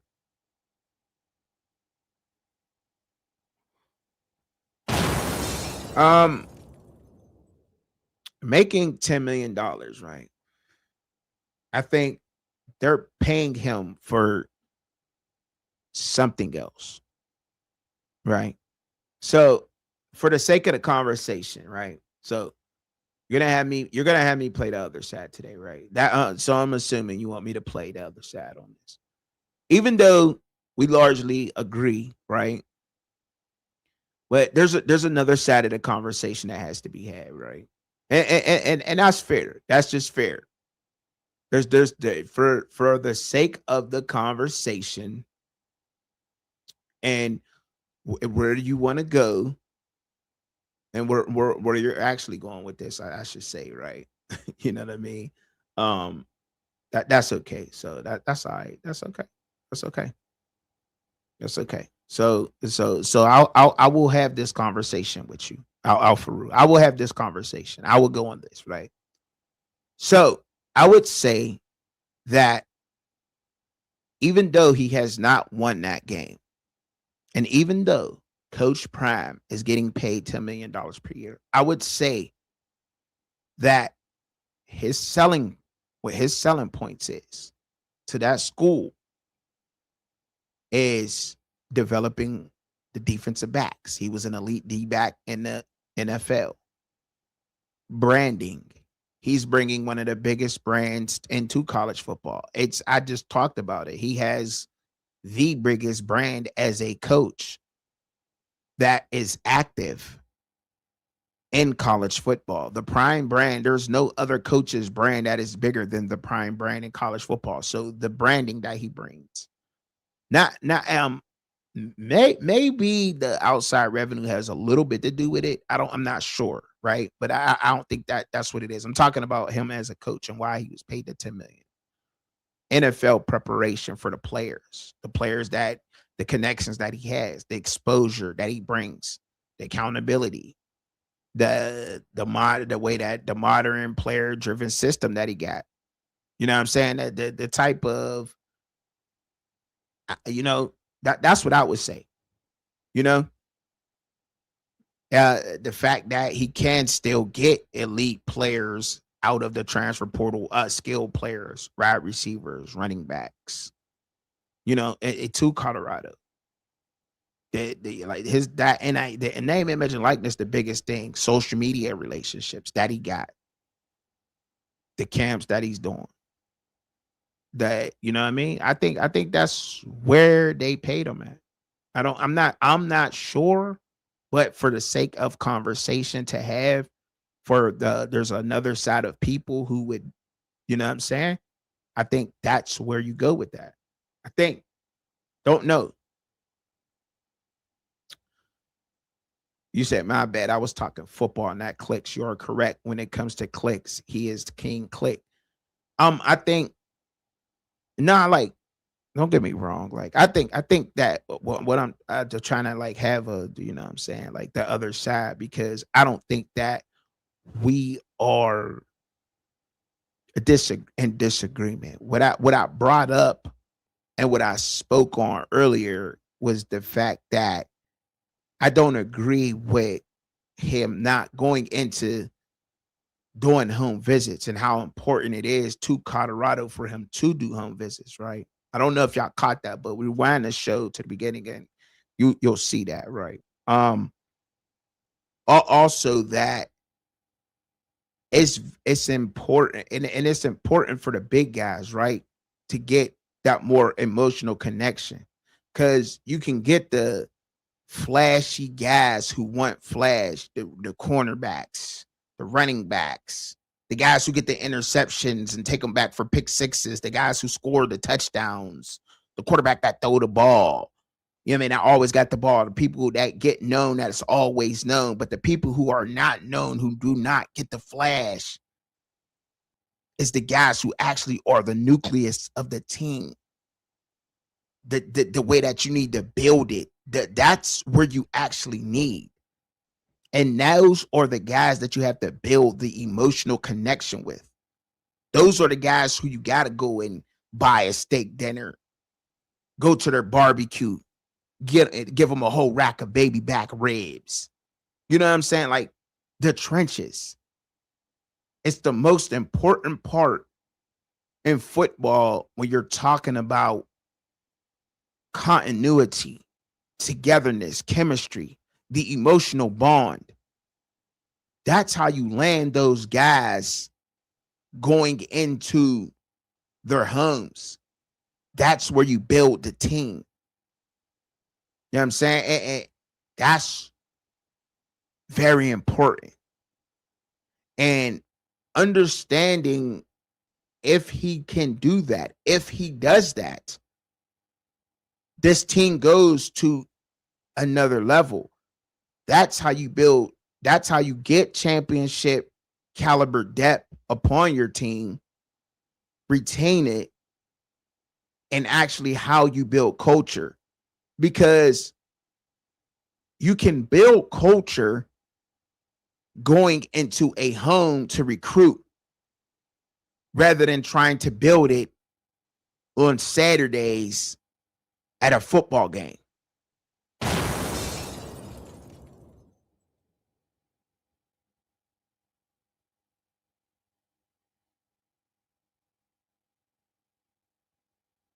So what you're saying is Denzel Washington, Michael B. Jordan should coach to you, since they also will bring you clicks. What's up, y'all? What's up? What's going on? LNV Amanda, see y'all in there. Thanks for sharing the link. Appreciate y'all. Um, appreciate y'all up in here. And I think that's super funny what you said. I think that's funny. So I'm gonna give you one of these. I got some new sounds. Bro, are you serious right now, bro? Stop the cap. Stop the cap. But because that was funny. That was funny, Alfred. I gotta give it to you. That's a good one. By the way, I think that when you look at the clicks and views and the fact that you can say that, and that actually, and somebody that actually look at that comment and scratch their head and say, well, damn, should that actually happen? Absolutely not. But you would have more. I would feel you if you said someone with cachet that played the game of football at a high level, Hall of Fame guy who had some coaching background, right? You know what I mean? Ray Lewis, Ed Reed. You know what I mean? Like maybe like I don't know if their brand's that big, but dollars matter in this game of college football, right? They've shown us that. They've shown us that brands mean more in the game. I've said this a couple of times. I think I'll down this hill. Brands mean more in the game of football more than ever than it has ever meant ever in this game. Your brand can get you into a Pro Bowl. Your brand can get you a starting position on the team. It's not fair. Your brand can also get you a position. It's crazy, but that's the way that college football is. This game, the college athletics is big bank. Big bank. We just took a look at it just, I don't know, maybe a half an hour ago on Texas as a collective with all of their athletic sports has grossed almost $168 million. $168 million combined for all their athletics. And I'm talking that's just donations, athletic donations that have been thrown their way. It's not including the deals, the TV deals, and everything else they got. It's big bank. Big brands mean more than anything. It's sad to say, but it just is. So to answer your question, and to be fair with it, it's crazy to sit there and head scratch on that and say that if Denzel Washington had some kind of coaching background to put on his resume, sure, why not? Why wouldn't the coach? Why wouldn't somebody want to bring that in there, right? Can he sell me t-shirts? Can he get butts in the seats? You know what I'm saying? Like it's crazy of where the game has gone in college football. The game has traveled so far away from us and so far awry that we now look at things like this. But and I asked us as fans of college football, have we done this? Have we done this to the game of college football? We want our cake and eat it too. We look at things in a certain way and we want certain things, but then we always go against other things too. You know what I mean? Like I don't get where we get crossed up in a lot of what we talk about and what we do. Like for instance, I've always talked to me. I like the bowl games, right? Y'all know I stand on that. I think they matter. I think they should matter. I think they matter to the coaches. I think they matter to some players. I know they largely matter to the coaches and the universities because of the dollars that it used to bring. So I think that's largely why they're trying to get that back, right? But I don't think they're going to get it back until they start adding playoff incentive checks to the players and saying, if you play in this bowl game, you get 25,000. If you win, you get 50,000. If you get to the national championship, you get XYZ. You know what I'm saying? If you score in a playoff game or you run for over 150, blah, blah, blah. You get where I'm going with it? Like, that's when I think it's what's happening. It is what it is. You know what I mean? Would you rather want Prime to coach your team or Canty? Or Canty? Or are you saying Signetti?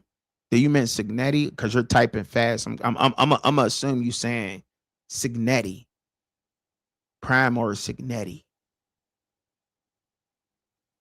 Is that your question?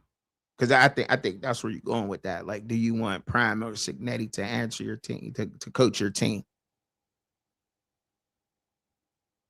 I'll wait because I think Signetti, right? I think that's where you're going with that. It's Signetti. That's what you're saying. I'll wait. I'll wait and I'll wait till I see the right thing because I don't want to answer it if it's not Signetti.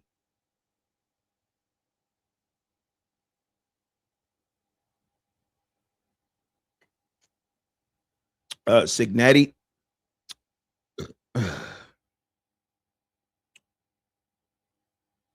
I don't see where you're going with that, but I don't see what having him coach a team. The fact is that he's the coach at Colorado. Um, there's not too much that we can do about that. There's not nothing that we can do as the people to change the fact that Deion Sanders is the coach at Colorado. Um, but would you rather have Coach Kurt Signetti coach your football team or Coach Prime? Bro, are you serious right now, bro? Bro, are you serious right now, bro?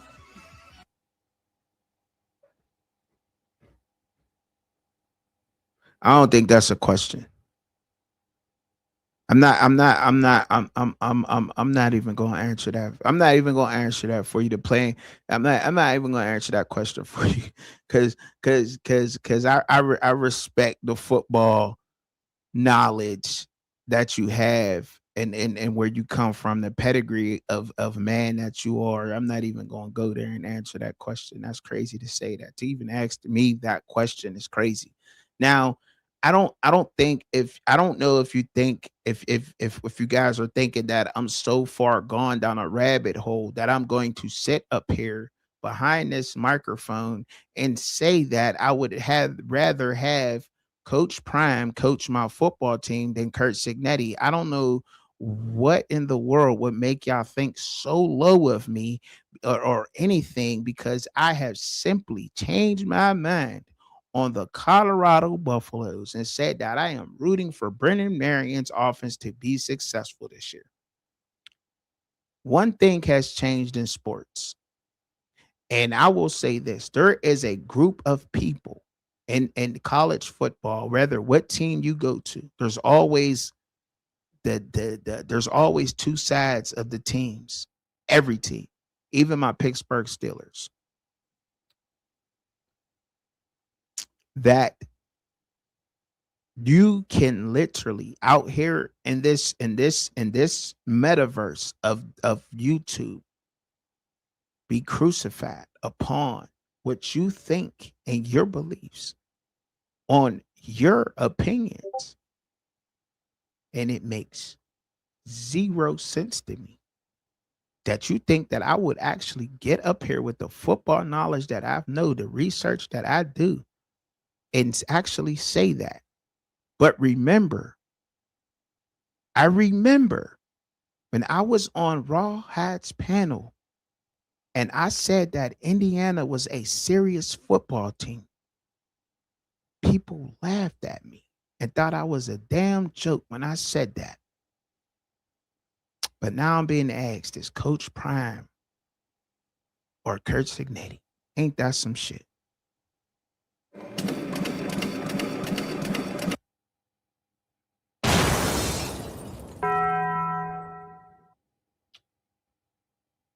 But I have I would definitely have Signetti. Now, do I think that he has brought in the guys?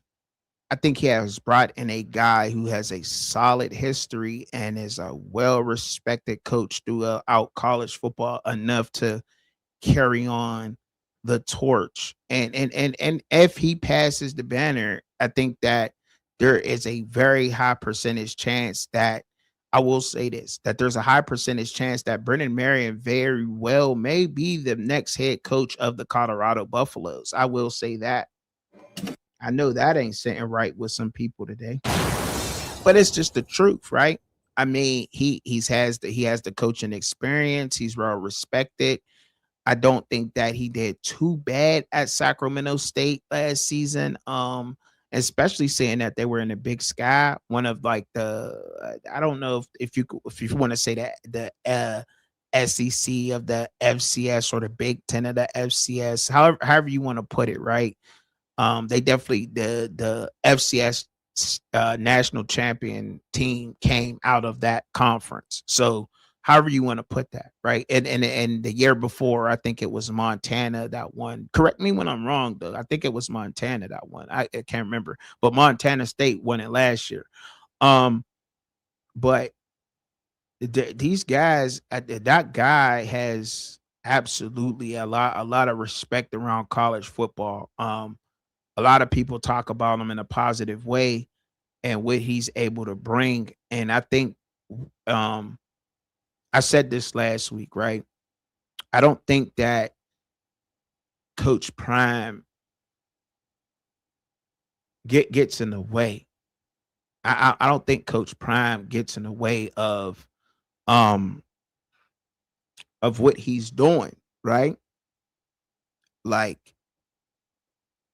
I don't think, and here's why I don't think that, because why would you get in the way of what you know could work, and everything that he's about and what brings in? I think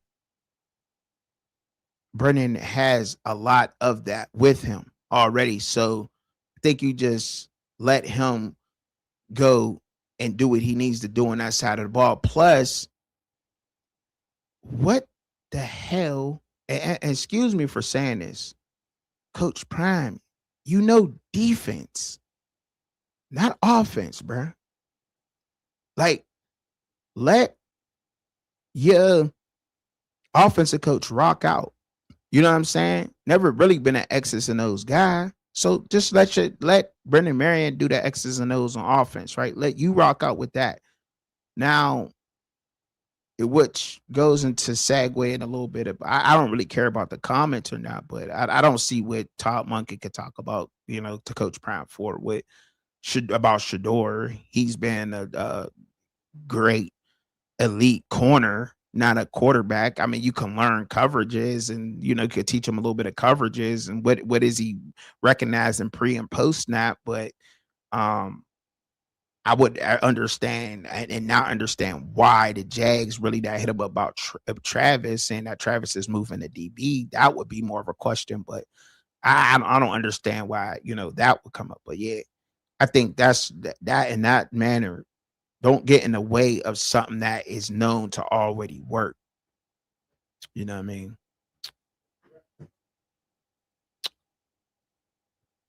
You said not if they don't win. What is not if they don't win? What don't win? If who don't win? If Colorado don't win, what won't work? Like what do you mean? You said nobody has. She says nobody has personal issues with Marion. We don't have confidence in him because we don't have confidence in Dion. Men lie, women lie, parents don't lie.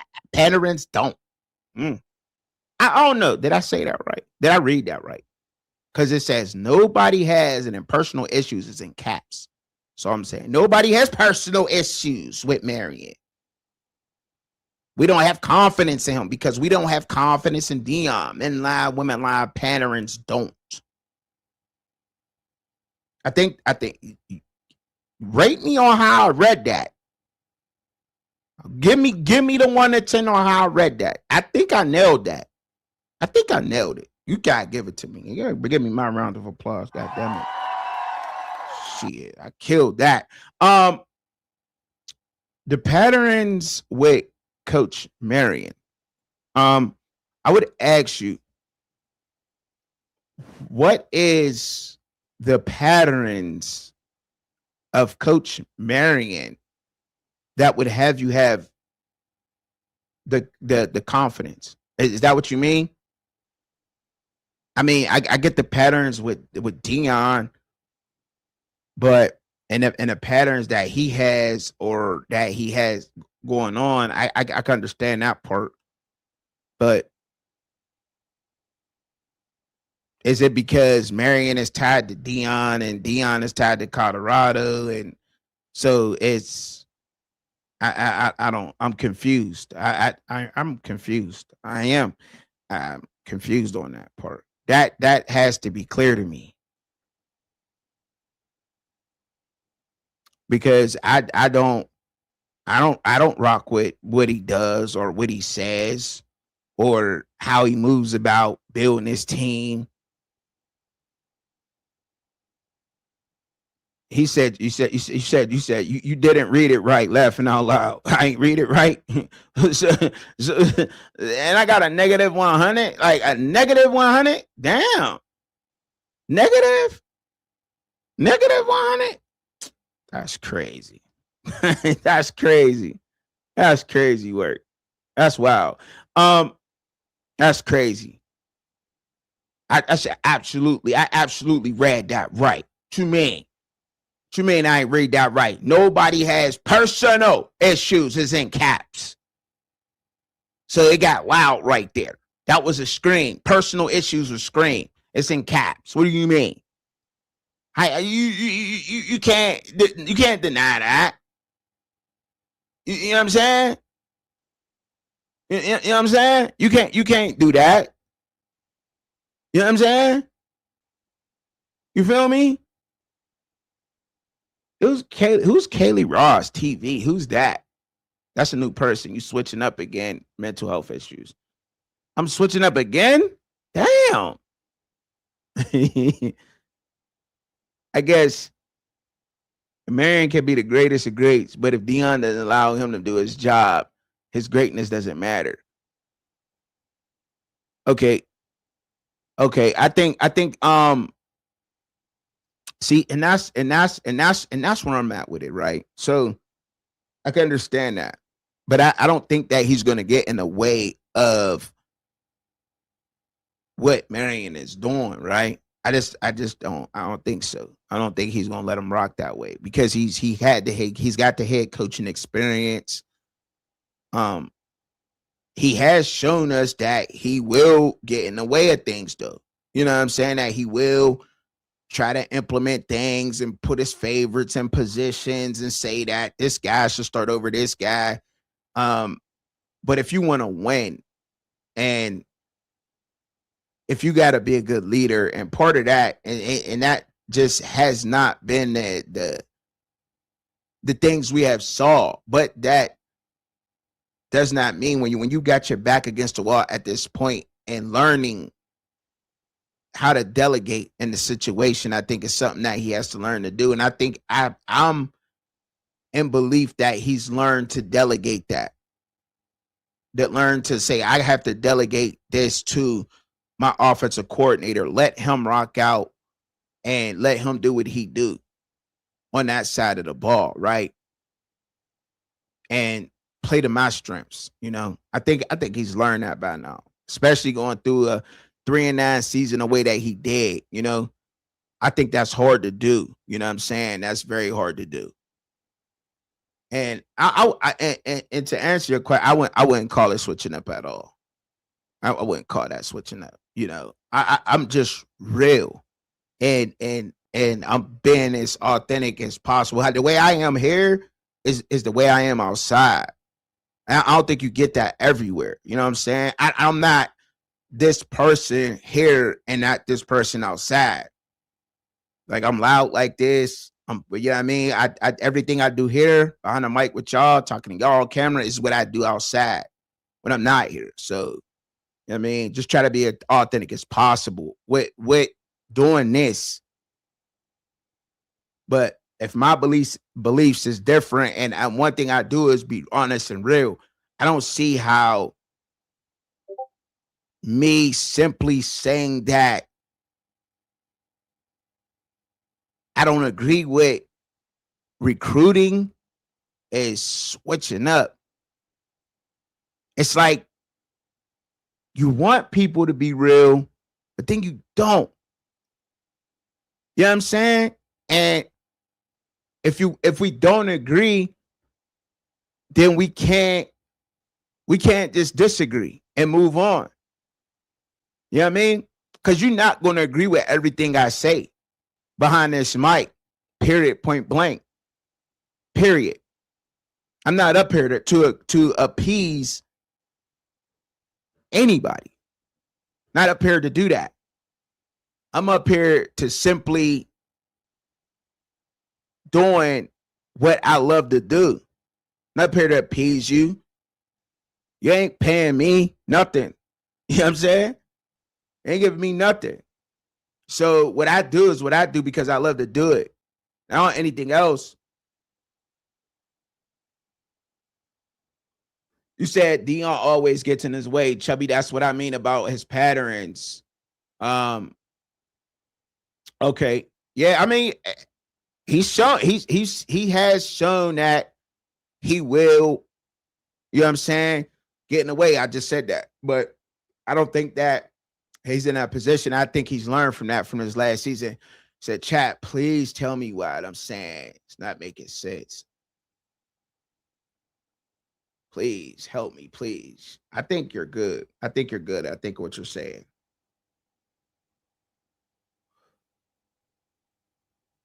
What happened to your profile back there? Going to win because what happened? What happened to your profile back? They're going to win because they are black men. What the fuck is we talking about? Can y'all help me with this? What happened to your profile back? Take their gong to win because they're black men. Take your ass back to school and learn how to write a sentence. Please. Please. Because I am very confused. Please do that for me.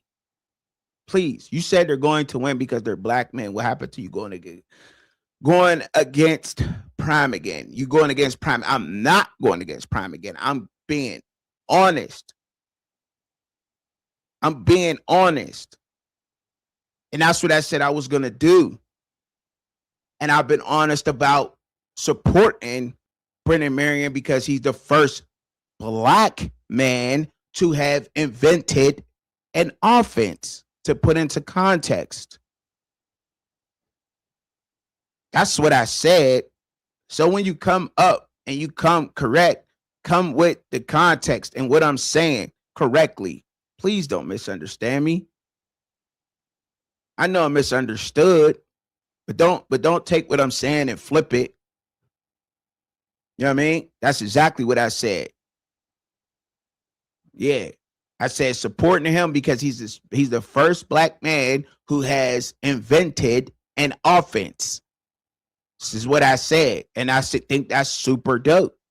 And I think more people should absolutely get behind it. You should be proud of that. Should be proud of that. Like, I mean, like we got thousands of Caucasian inventors. Not and there's nothing wrong. I'm not trying to make this a white or a black thing at all. At all, right? But you know what I'm saying? Like, that's dope. That's super dope, man. You know what I mean?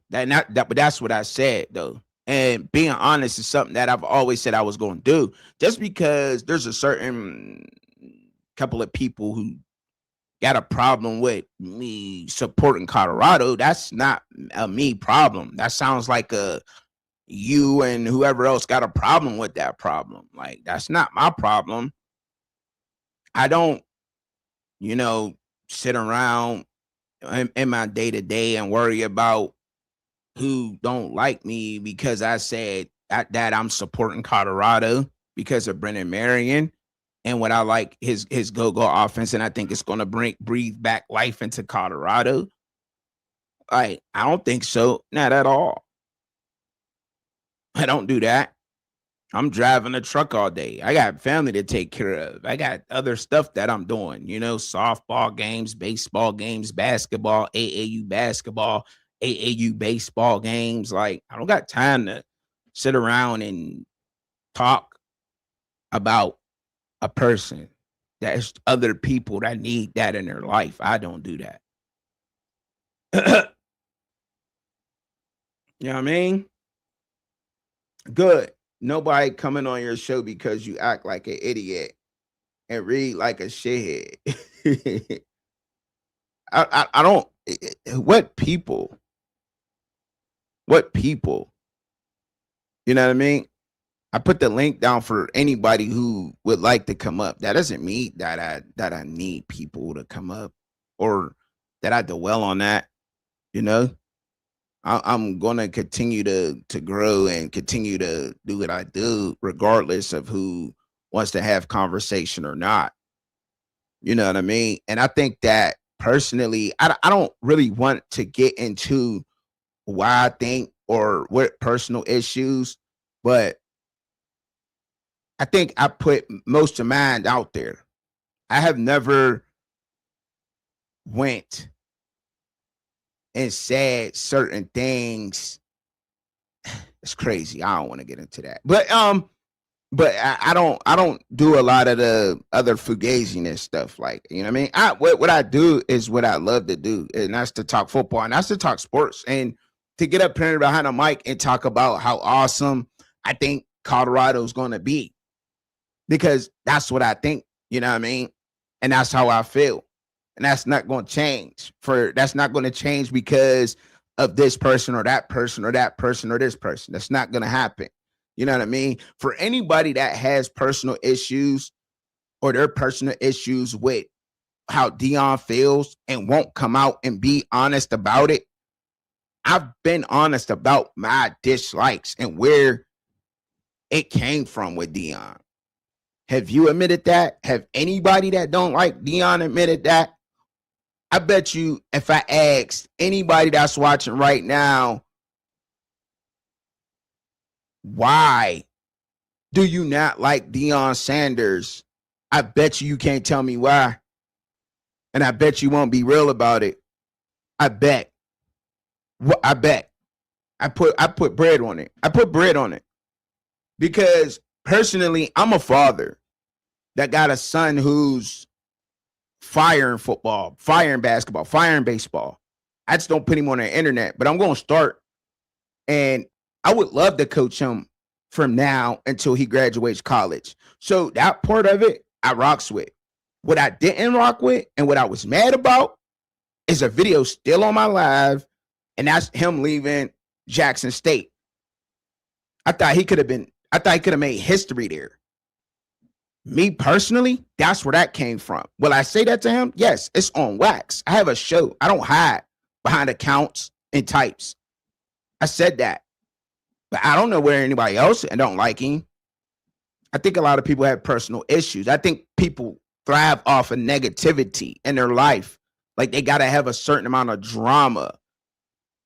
Like, and that seeps over into your day-to-day life.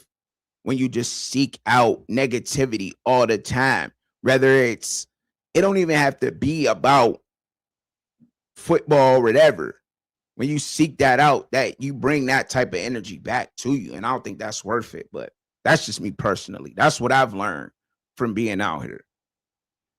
Vic, what up, Vic? What's going on with you? Nothing, just hollering at people about, you know what I mean? Prime, you know what I'm saying? In Colorado and how I feel.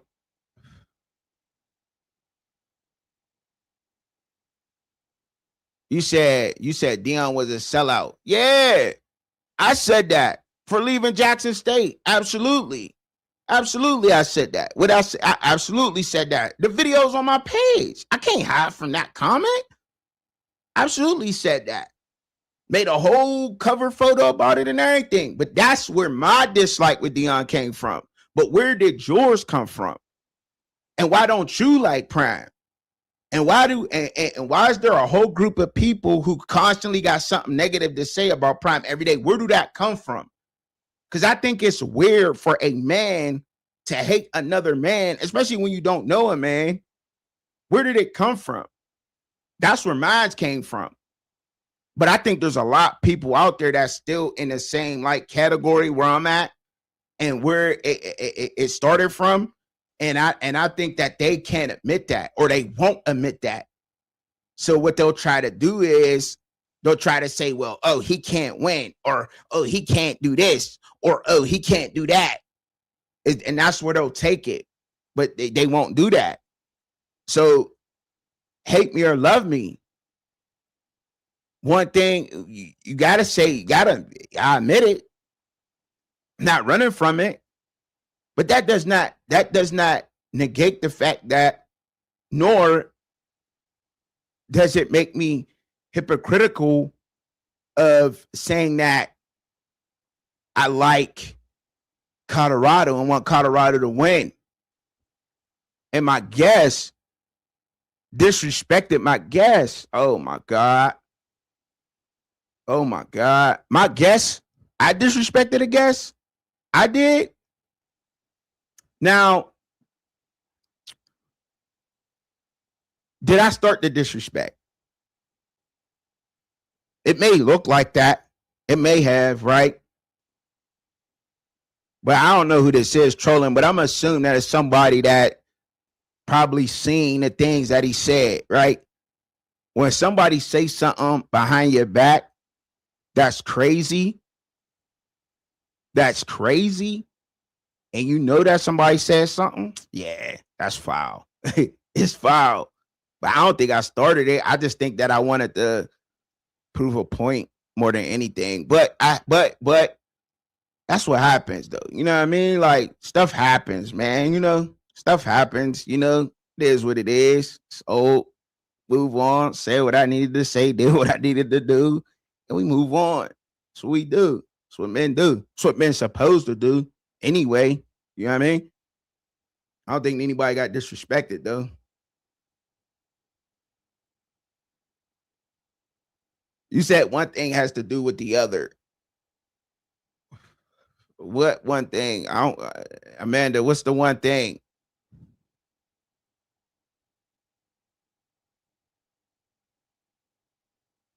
I don't want people to have a filter. I don't want people to have a filter on what they feel or how they believe or anything. I don't care. Like, that's what I'm out here for. I'm out here to have real conversation with people, for people to have their not the same opinion as me, and to challenge me on things so we can have a conversation. That's how a conversation happens. That's how conversations go. That's how you grow, is having conversations. You know what I'm saying? And that whether you agree on things or not, but that doesn't mean that you shouldn't be able to just say and just leave it. It is what it is. I think when personal attacks come in, and when you start calling somebody out of their name and all that other kind of stuff that don't have to do with football, and that now it goes somewhere else. You know what I'm saying? It goes into another lane that I don't want to present on the channel, and have never wanted that for nobody. You go back and you watch a lot of my shows on a lot of my panels. I've always let everybody come up here and have their opinion, whether they sounded out of this world crazy or whatever. Whatever anybody wanted to say, I always let anybody have their opinion on whatever. Never challenge them, never nothing. Most of the time I agree, or most of the time I take what they're saying and apply it. Never, not once. People started coming at me. So that's when I started biting heads. People started coming at me. So don't blame me. I'll take the blame, but don't blame me. Don't put that on me. Don't put that bad word on my mouth. You know what I mean? But I think that anybody could have their disdain or however. And to go back to, I don't think that's hypocritical. What I think that is that's you gaining information upon something. Things change, right? Right? Things change. You bought the 2002 bookshelf from the same exact store that I bought it from, right? I ain't like it. I didn't like it in 2002. I criticized it. I said it was horrible, blah, blah, blah. They went and they made that same bookshelf now today. 2 years later, they made that same bookshelf. But they fixed some kinks in it. Oh, I like it now. They got the USB charger in it. They got this in it. I don't think that's hypocritical at all to like something that has either changed or evolved or that you gain more information upon and made a decision based upon the information that you researched or presented yourself with. I don't think that's hypocritical at all. Not at all. And your boy ain't trying to hide from it. Them videos are still up there. I didn't pull videos down. I didn't pull those videos down. What videos I did pull down, and if you really want to know, it's videos that I didn't want to represent me because that's not who I truly want to be. You feel me? All right. So moving on with that question, I'll answer some more questions. How do you know he said it could be a lie? How do I know what? How do I know what? Well, I have info, but I don't really, you know what I mean? Like Amanda, I really just want to move past a lot of what has taken place or disdain from the past. You know what I'm saying? I don't want to dive into what I know or what I don't know. What I do know is that it was words and words from a person who felt betrayed in their own right. You know what I mean? Who felt a certain way about somebody who they thought they may have had, you know, a better understanding with. You know what I'm saying? So taking that and learning and growing from that situation and understanding, it's just like, look, move on. Don't matter how I know what I know, because I really don't know nothing. You know what I'm saying? But that's the shit with that. You know what I mean? That's all with that. So I've actually moved on from that. I actually have. So, you know, I dislike him because he told lies when leaving Jackson State University. My belief in him comes from his pattern of not being a good coach. I respect that. Not many people can do that. So it does. So it comes from the Jackson State, the lies he told when he left Jackson State University. And not many people can do that. But I still believe that we have always been a part of a community that we've always been able to forget those and do that and this and that. You know what I'm saying? And I think that when I learned that and seeing because the pattern So it's all in how the person looks at it too, right? And how you look at things, right? Because you can look at things like that, and like, I get it, right? You said you was gonna do this, you said you was gonna do that, you ain't do that, right? You ain't do none of that. But when you look at, and you can also look at it from the other side and be like, okay, he tried to bring in a lot of other black coaches, or you know what I mean, and give jobs to underqualified black coaches in an arena where it's so hard for them to even get jobs, right? You could try to look at it from that point of view too, if you wanted to. Not to say that you have to, but he tried, right? Failed, made him look bad. This boys ain't make him look good. You know what I'm saying? You done got your homegirl a job.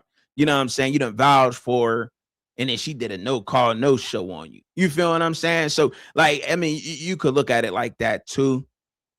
And I think it's just on how you look at it. But what I have seen really, and this Brennan Marion is really made me a fan. It really has. He's really super dope on what he did, and I stand behind it. And it just made me go into deeper on what I actually had to go and do my research on it, and to keep looking into it and saying, all right, they solid. I'm standing with it. That's it. But I respect that though. I respect that comment. I don't have a I respect that. Not many people can do that. Not many people can do that, because I'm pretty sure that it's like, so mine's come from him leaving and feeling like that. Yours come from him saying when he was leaving there. And I'm sure a lot of other people's come from there, but they won't say that. They won't. They just won't.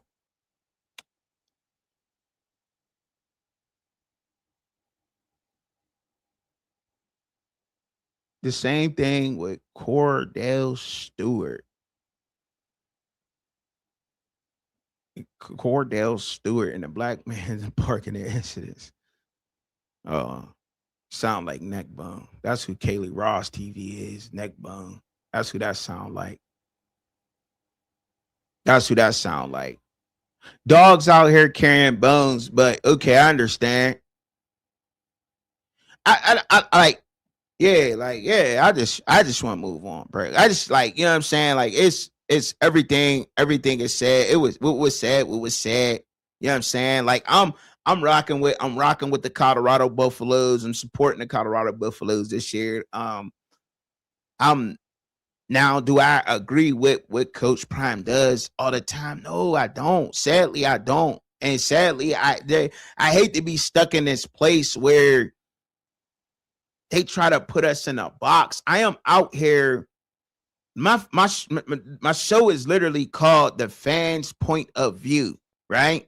And I hate to be trying to be stuck in a box, or to be trying to be placed into a box to where my opinion can't change. My train of thought can't change. When I present myself with more research and everything on a team, or anything, like, it changes. Like, for instance, like what you said, like, okay, how you know somebody said something? Like, I may not know. Now, if I'm presented with information and I learn information on somebody didn't say something, or you know what I'm saying? And then it's like, oh damn. You know what I'm saying? So now my mind changes. Okay, so that's just how it goes in life. That's just how it is in life. And that's how it is for me here. I don't want to be put into a box. I have never been in a box. I've always said exactly what I felt like behind this mic. And it's hurt me in some ways, and it's helped me in some ways. It's helped me because I feel like I'm unique and different, but it's also, you know what I mean? But it's also hurt me to the point where I'm not super hugely big, you know what I mean? Because I will do that, because I always don't say what everybody wants you to say. It's like this game, I literally know this game. Like, I do. I've been out here long enough to recognize that if you talk positive about every single team and you do nothing but glaze every player on every single team, you talk positive about them all the time, you will blow up. Your videos will always get watched, clicks, views, always. But when you have anything to say that might even be rubbing somebody the wrong way, or it's not going to be that popular, that's okay. Because this game, even when I started playing this game, when I was 8, I've been critiqued since I was 8 up until I got out at 25. So even as an 8-year-old, you get critiqued in the sport of football. Period. Like, and that's just what it is. Like, I never understood why somebody got to be in a box, and I want to disagree with y'all. That's what makes this. I want y'all to disagree with me. I don't want y'all to agree with everything I'm saying. There's no conversation in that. There's no fun in that. We can't agree on everything.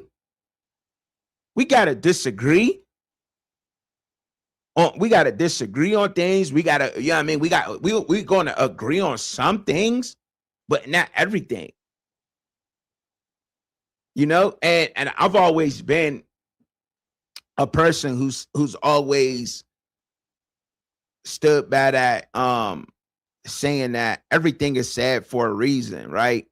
So I've always looked at what people said and was like, all right, and thought about it like, okay, that can happen. I can see that, but whatever else, you know what I'm saying? Like, and that's just how it is. So that's how I've always been. And that's how it's always rocked. Up here, period. But I don't want to agree with it. I don't know. It's not how you have a sports show. It's to agree with everything. It's not sports. It's not. You know what I mean? Your top 5 in basketball is way different from my top 5 in basketball. You know what I mean? Like, for real. Like, I think Dante Moore is going to be a good quarterback. There's a lot of people who don't think Dante Moore will be a good quarterback. You said, I don't doubt Marion is great. I have no judgment for him. Dion needs to let him do his job. That's all I'm saying. I can agree with that. 100%. I hope that he learned his. I hope that he's learned that. You know what I mean? Throughout having a 3-9 season, and I think that he's learned that. I think so. You know what I mean? I think so. This is true.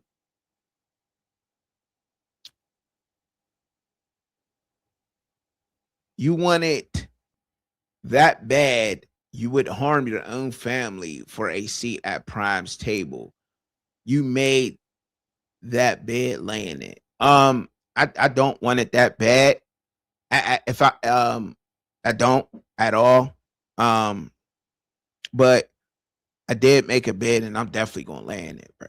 I definitely every night next to a beautiful red bone. She bad too. And I would never harm my family, and nothing that anybody could ever say would never get under my skin ever again out here behind this microphone, ever. You're entitled to your opinions, and I don't pay it no attention. It would definitely not make me lose a lick of sleep. And I will never, y'all not gonna get me to crash out behind this mic no more. It's just not gonna happen. You're not gonna get me passionate. I wouldn't even call it a crash out. Some people would call it a crash out, but I would just say it's just me being me, to be honest. Because if you go back and you check out my when I went to the draft, yeah, remember when I went to the draft, I put those videos up there. Like, I'm in the middle of the draft, I'm out there screaming like, "Who do we draft?"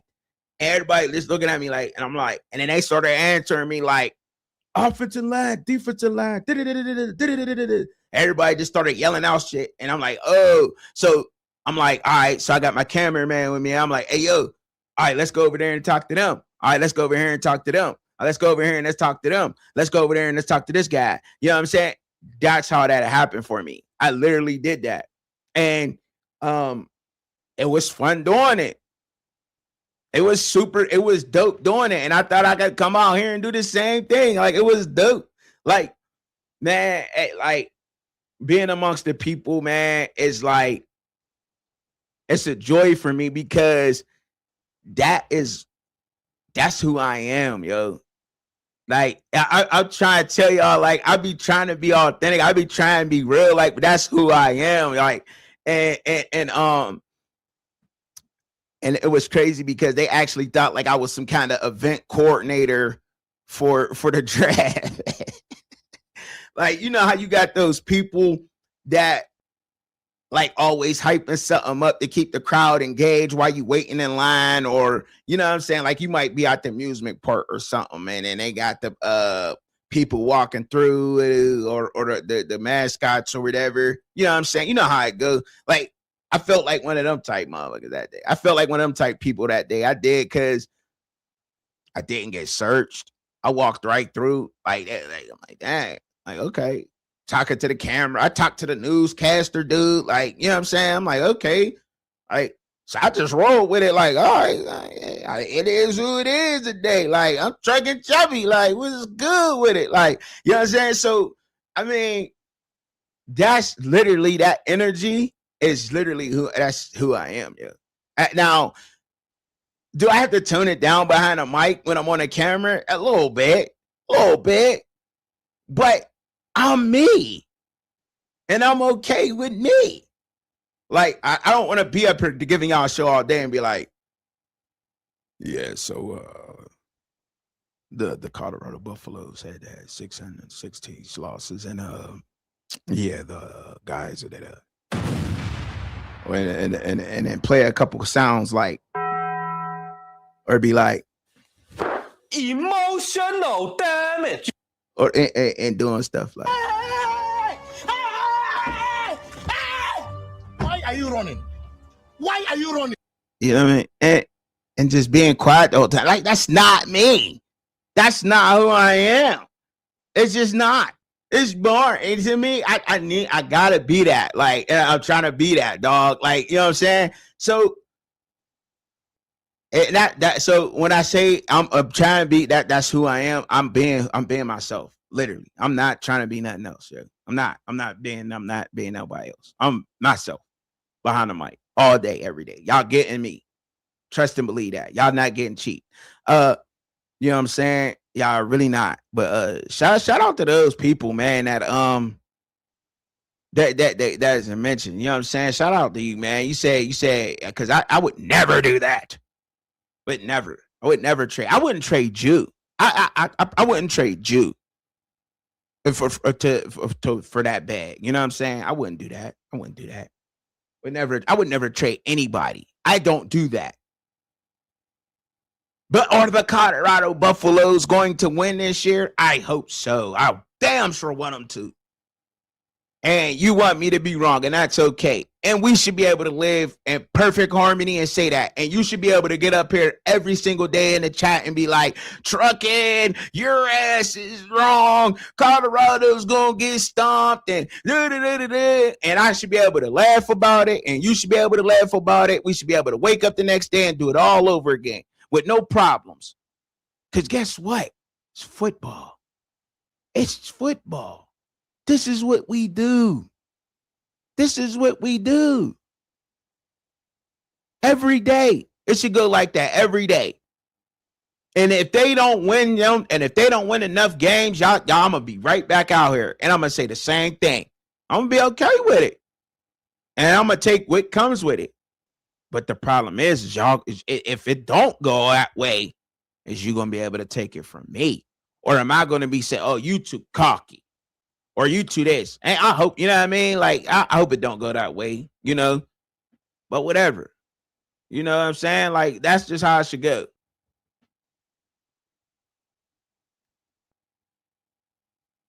He said, no, you fake. You can't be trusted. I don't think a lot of people could be trusted. It sounds like neck bone, because I got you blocked, bro. So you got to pop up here with that. You definitely can't be trusted. You definitely can't be. You disrespected the family, bro. Disrespected the wife, bro. So now you can't come up here with your name You got to come up here as Kaylee TV. Such a shame because you went across the line. I don't put them up here for a reason. We didn't have to go there. We didn't. We didn't have to go there. You know what I'm saying? But that's what you sound like right now. Sound like that crazy dude. And that's obsession. That's a shame. That's a shame. You can't be trusted. You're the problem, not me. Not me. I'm not the problem. Don't keep blaming me. Why do I get blamed for being the problem with people? Why me? It just sounds like what did they say? My daughter said play this when they say stuff like that. Emotional damage. That's what she said play. Because I didn't do nothing wrong.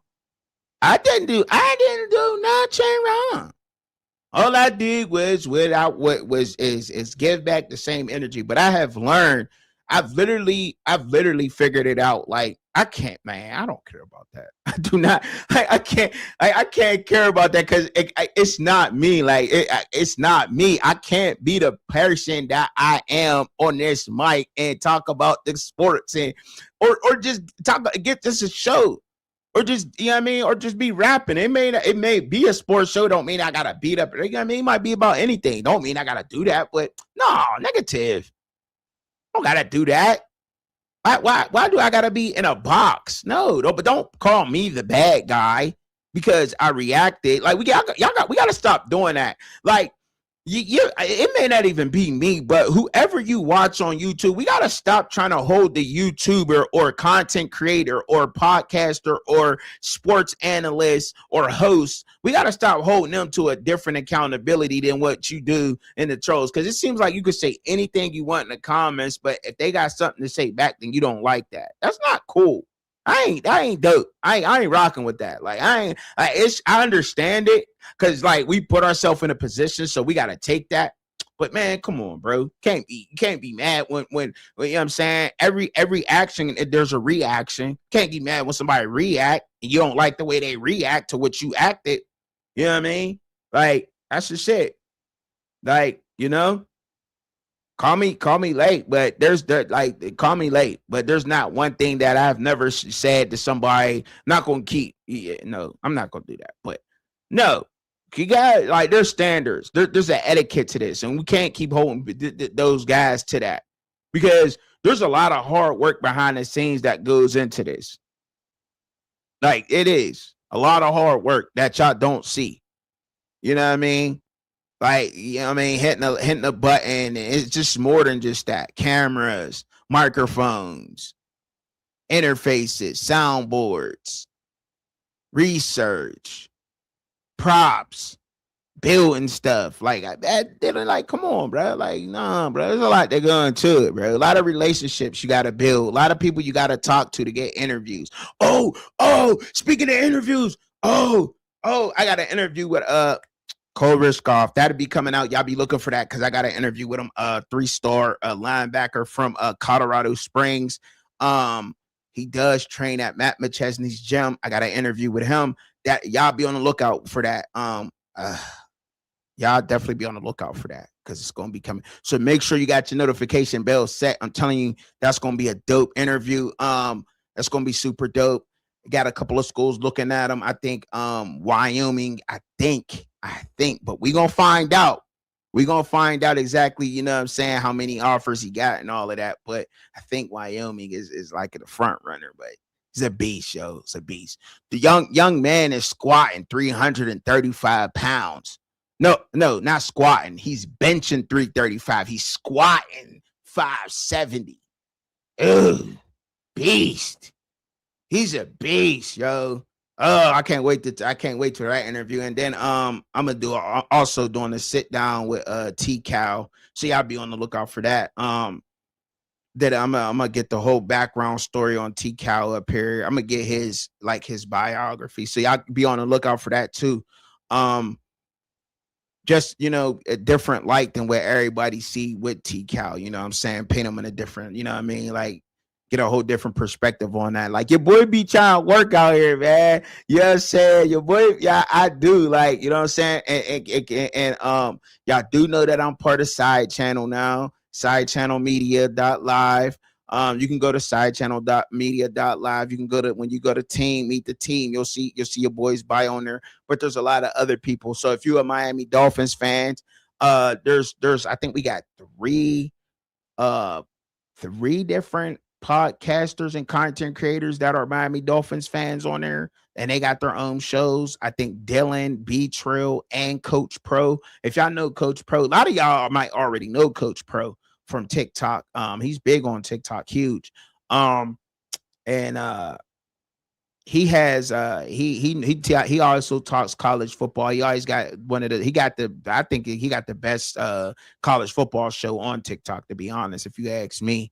And I'm not just being biased and saying that because he's part of Side Channel, but he's super dope.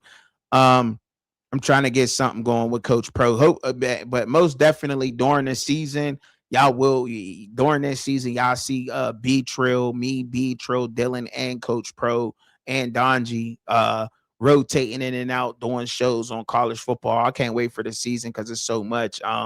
We got to get up with the travel logistics manager because I'm trying to get to that Colorado game. If I can't get to the Colorado and Georgia Tech game, I'm probably just gonna have to drive up to that Northwestern game. It's not too far for me. Hop, skip, and the jump. I can make that game, but most definitely, yeah. But yeah, I got an interview coming up with your boy T Cal, getting to sit down in a different light with T Cal, man, and the young man Cole. I hope I'm pronouncing his name right. So y'all help me with the pronunciation. It's the way you spell his last name is Rueschoff,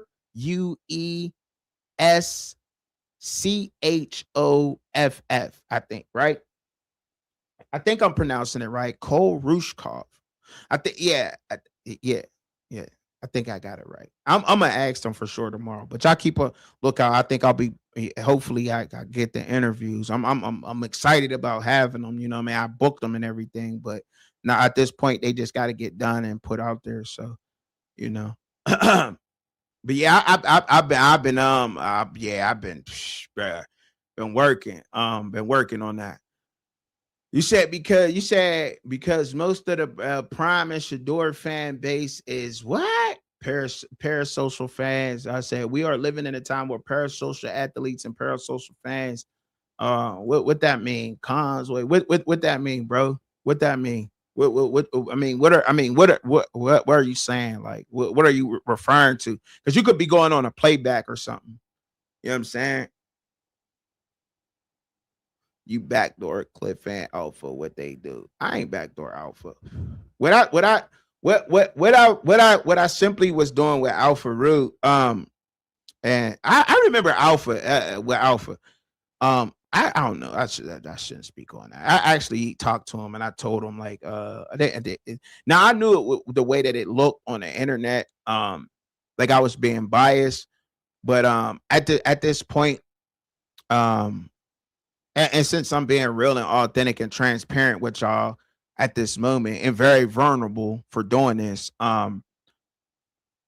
actually, so T Cal, right? Y'all know T Cal's big. He's known out there in the NFL world, college football world, and has a big platform, right? And when I first reached out to him, like, and the way that he kind of took to me was like, it was dope. You know what I'm saying? Like, I don't think he had to do that for a channel like mine who isn't that big and don't have this many views or whatever. Like, people be fronting out here with that. So I felt some kind of way with that, right? So I'm like, all right, cool. So it was like, all right, that's dope. And Alpha, the same way with Alpha, right? A lot of people don't really know his background because he don't brag on it, right? So he you know what I mean? I wish he did, but he don't use his background for nothing else. He's like, look, I'm a person just how you are, you know what I mean? And from that point, I'm just like, man, I'm trying to stop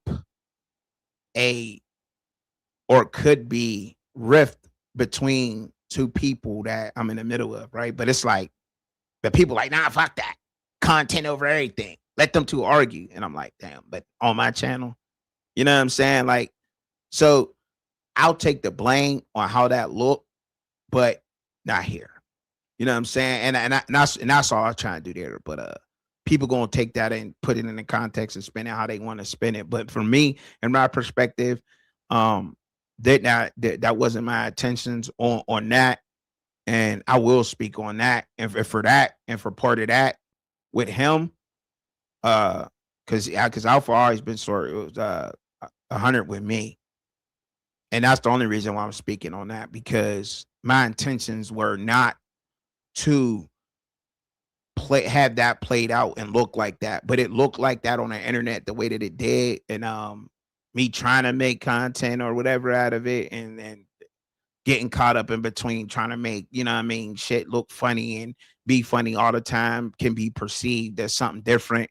And when it's perceived and look like something different, the public is going to take that, and they're going to take that, and they're going to perceive it to anything else. And from there, be able to build a narrative and say things such as Kaylee Ross TV can say, you backdoor Alpha. Like, nah, I didn't. I didn't mean it to look like that. So to Alpha Rue, like, for that, I apologize, because that's never the way I intended to do that. I never intended that to happen. I'm just caught up in the in between two people that I'm trying to keep a thing. And when he came out and said, like, 2 years, and I'm like, all right, let me try to, you know what I mean, make a comic relief in this, and you know what I mean, whatever else. And it just didn't play out the right way. It just didn't. It just was horrible. Like it played out bad.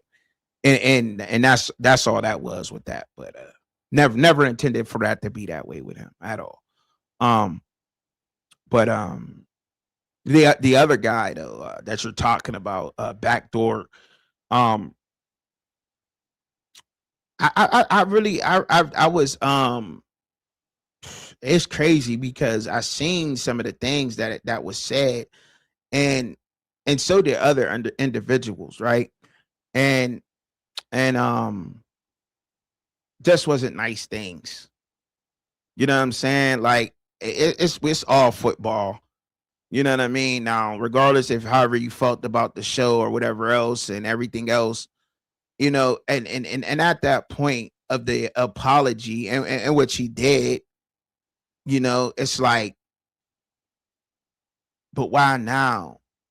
Why apologize silently whenever you said, when everything that you had to say was so public?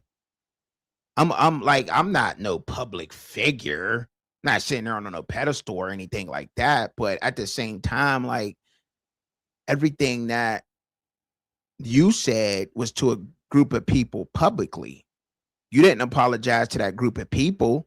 You didn't tell them that you apologized. You know what I'm saying? So where's the back door with that? And then the comments before all of that may have happened. Like, and that's where I'm not wrong at. So, I mean, it is what it is. Like, I've moved on from that situation with old boy, but it is what it is. We men at the end of the day, he feels some type of way about it. That's up to him. But to me, I'm fine. I'm okay. I've moved on. You know what I'm saying? And I'm just explaining the whole thing of what went on, because it is what it is. But that's what happened there. You know, don't blame me for things that was said about me first, and then everything else. So, you know, that's okay. Other questions and concerns out there? Nothing. Carlino's right. Not much. You know what I mean? Alpha Rule is that ninja. It's my dog. I rocks with Alpha. I like Alpha Rule. They've always been solid with me.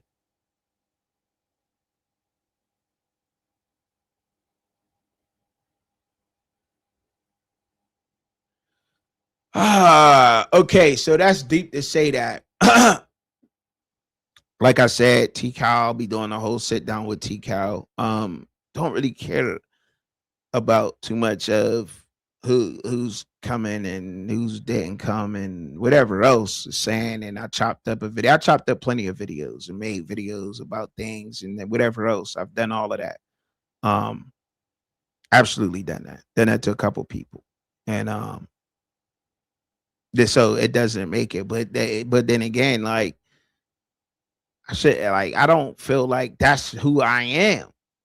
I don't feel like that's who I am. Like, you know what I'm saying? Like, I feel all that, but that's not me. Like, the energy comes from within me. Like, you know what I mean? Like I try to make you feel my energy through my show, like through what I'm talking about, the crazy takes that I might say, the stuff that I might say that might have you sitting there like, man, this fool is crazy. But that's something Trucking would say. Like, you know what I'm saying? Like, that's who I am.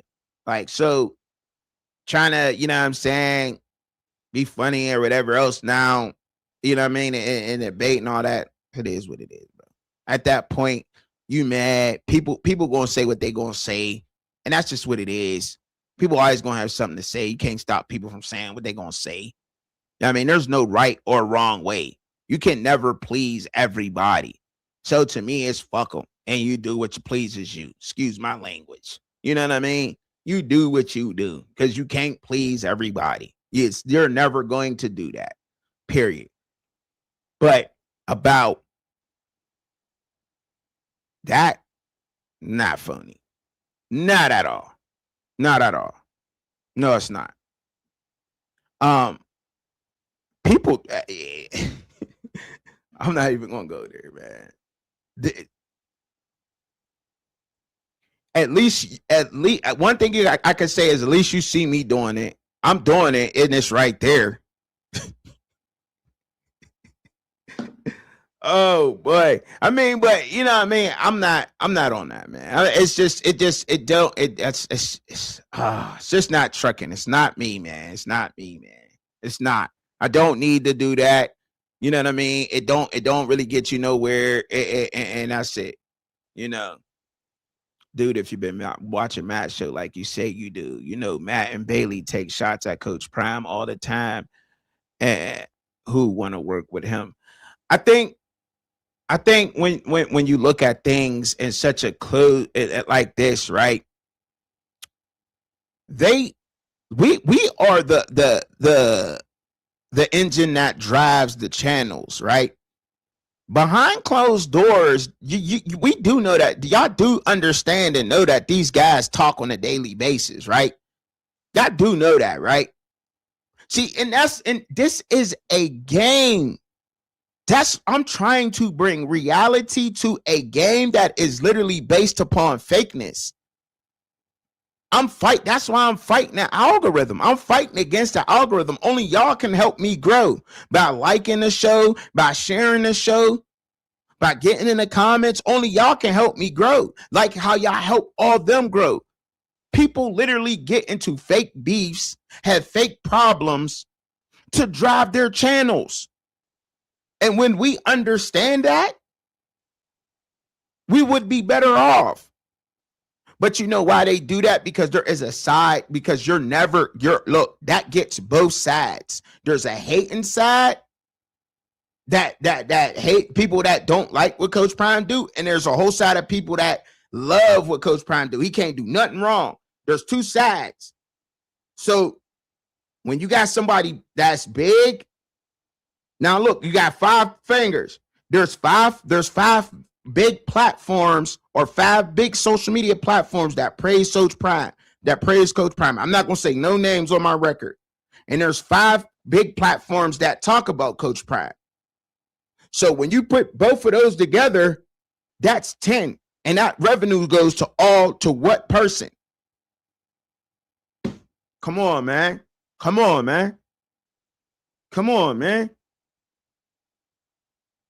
They talk to each other. These are NFL coaches, guys who have trained in NFL guys. You think they don't talk? You think they don't know each other? You think they don't get into fake beefs and spats? Now, I hate to say this, But that's what we love. We love negativity. We love to see people crash out. We love to see now, even if he do speak, and I don't think he speaks, he be taking shots. He just being real. It's just football, right? He might say some things that may not be or agree with a lot of people.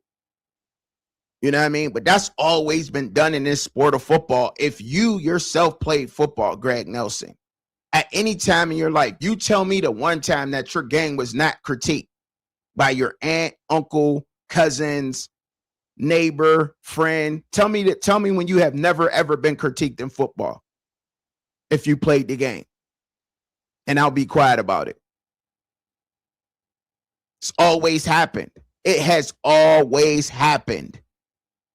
Always. There is literally, like, we love negativity. We love to see crash outs. If I don't want to say, you know what I'm saying, anybody's name, but if me and another well-known content creator got to beefing and it was his fake beef, it would drive our channels crazy. Because people be wanting to watch what you got to say over here, and people want to watch what you got to say over there. Or what he talking about with them, or what they talking about. We love that. We love the soap opera feel of it, that people drive and thrive on drama. So they literally create these things, and it's disdain and everything else. Now, what he's doing is just speaking on football. He's not speaking on anything that he does. He don't take shots about, he ain't talking about his wife. He's not talking about his kid. Everything he has to say is related to football. So therefore, I mean, and then you really got to understand that it's something that, and then it's something that Coach Prime probably he don't care about that stuff. Like, he don't care. And so why do we get overly involved with stuff like that? I don't get it. We should be able to have our own conversations about football and how we feel amongst each other on teams. Because when we start getting separated by this person and that person that got 50,000 subscribers, 100,000 subscribers, you're in a losing game, bro. Losing game. Coach JB talked about Coach Prime all the time. Shiloh went on his show last week.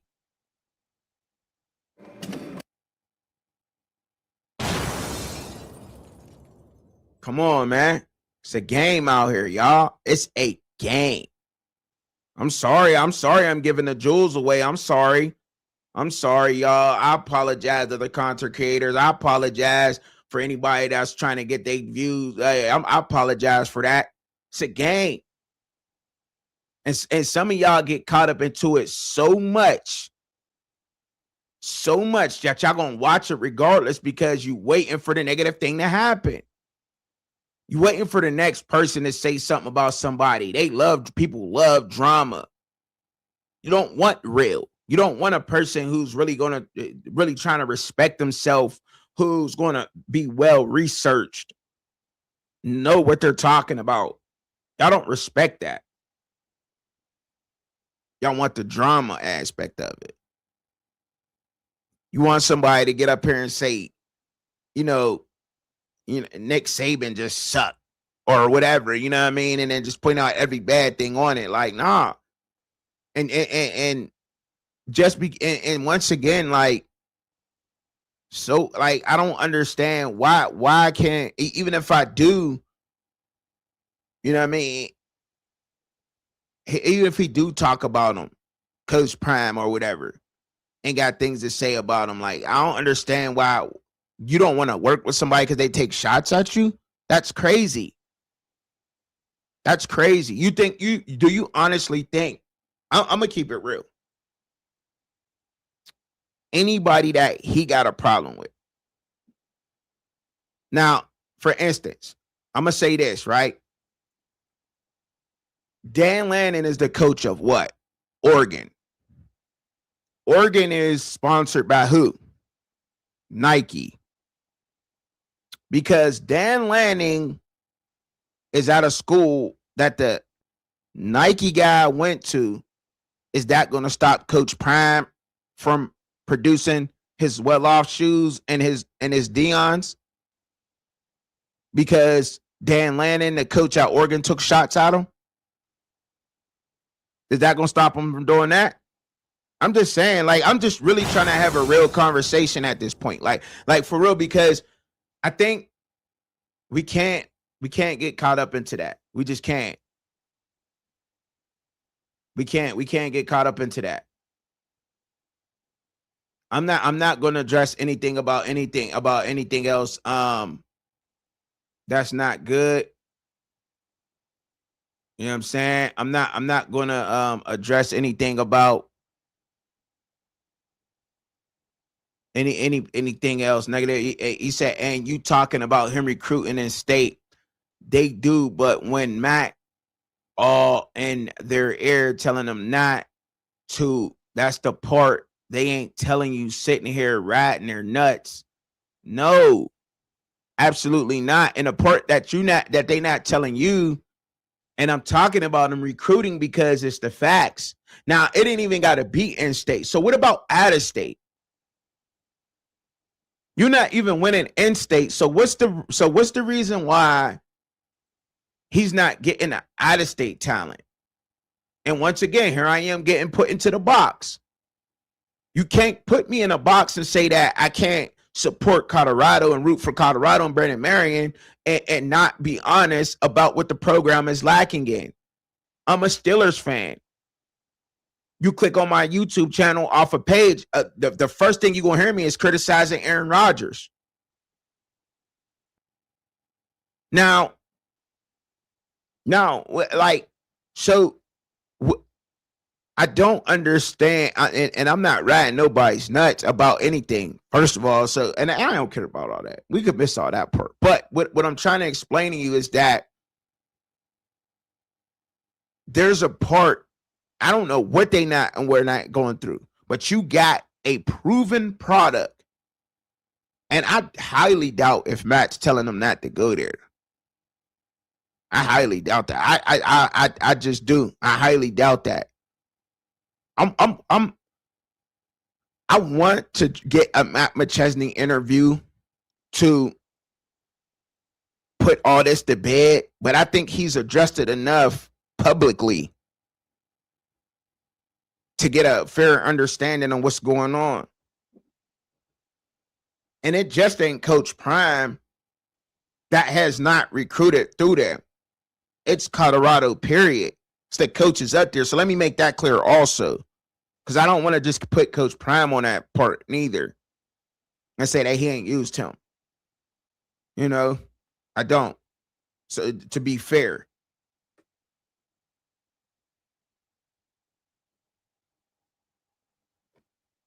I don't think that he has gotten I just don't think that he locked down enough of talent. I don't think that him doing home visits is huge. It just is, bro. It is, bro. Admit it, man. It just is. Even the out of state bigs, man. Like he can bring a lot of those guys in. He could. He absolutely could, bro. Like, so let's skip the Matt McChesney part. So just leave Matt out of it. Let's take Matt McChesney out of the equation. Why not nowhere else? And all I'm saying, and the reason why I use Matt is because it's so convenient for him. It's right there. It's in the state that you're in. I don't know how far his gym is. I mean, where his training facility is from the University of Colorado, but it's right there. It's not far. What, an hour drive max? I don't know. I'm guessing. You know what I mean? I mean, we could type it in, and figure it out together. But I'm just saying, like, that should be the first place you should want to lock down. You know. And it's and I don't think it's just him. I think it's just something that Colorado got against using him personally. I don't think it's just Coach Prime, but The only way we'll ever figure it out is if those two come out and had that conversation. And they put that conversation on wax, because obviously there's something that's going on there that don't make sense. It don't make sense. It just don't. Because, I mean, it don't to me. It's all good, man. Y'all all my mofos. I feel you. You said he just like Matt trying to use Prime name to get a check. I'm sorry you feel like that, bro. I'm sorry you feel like that. I'm not, bro, like, that's crazy, bro. The last 5 videos I made was literally about this, man. And then you make one video that they ain't agreeing, and then now all of a sudden I don't. Y'all crazy, yeah. Y'all crazy. Y'all are wild. That's why you just gotta laugh, because y'all really, y'all, this is hilarious. This is super hilarious, bro. Super hilarious. I've never seen you in my comments, not one time, not one other video. The one time you in my videos to literally talk nothing but negative. But you talk about me talking negative about Coach Prime, but you're in my comment talking negative to me. See how that work? You see how that work? But I'm okay with it, though. I'm fine. I'm not bothered by it or anything. I'm just saying, like, for instance, you know what I'm saying? You know, but I don't think that that's happening at all. Like, go look at my videos, bro. I don't. Yeah, I wish I was getting a check off of Prime. I wish. Sheesh, I need a check. You said people got there right before Prime got there. Y'all was getting shit. Use another name to get a bag. See how that turned out for you. What name and what bag is you talking about? You know what I mean? And what is the title of my show? Because I swear I didn't say nothing about Prime in my comments. Did I say anything about Prime in my title? I'm trying to think. Did I? I might have. But if I did, who cares? So what? Even if I did, so what? Like, who cares? But that makes me so crazy that y'all could say something about somebody because they got Prime or something like that in their name that they supposed to be doing something wild. Like, that don't make no sense. That don't make sense. What? So you not gonna support me talking about Prime, but you're gonna support Depends. Who owned Depends? They use Prime's name to sell stuff. Who owned Nike? He used Prime name to sell stuff. Don't he? Huh? Who he got the glass deal with? Do he own that 100%? Or is he in a deal? I don't know. I'm asked it. They don't even, y'all, yeah, see, that's the thing. It's just poor old little me. Because you have access to me, but you don't got no access to the person that own Nike, Depends, none of that. Nobody else that has a deal. You can't go tell them to not use Prime's name for a bag, but you could do that to me though. Poor little old me for being accessible, which is crazy. But if you could tell me, instead of saying everything that you had to say, if you could tell me what I have said that isn't true about him not recruiting and doing home visits, then we can have a conversation. But you can't, because you know it's true. All right? I ain't saying nothing that ain't true. You know what I mean? And I'm not taking shots. I'm just simply a fan of the team, and I want it to grow. And what I'm doing is pointing out something that's relevant and real, right? Right? I think that's what it is. You said Prime know what he signed up for, and all that attention on him when they beat TCU. It goes both ways. Quit crying. Agreed. People took shots at Michael Jordan. When it comes to the territory and folks need to. People took shots at Michael Jordan. It comes with the territory. And folks need to not take it personally. Absolutely. Absolutely. DC Carson, absolutely. Winning the recruiting battle in your own state should be easy, especially for Prime. Let Bama or UGA not win their state. It would be hell to pay. I believe that. Well, and they do. And when they don't, they get it. They get it. And that's all anybody's really saying. Like, he lost the battle already.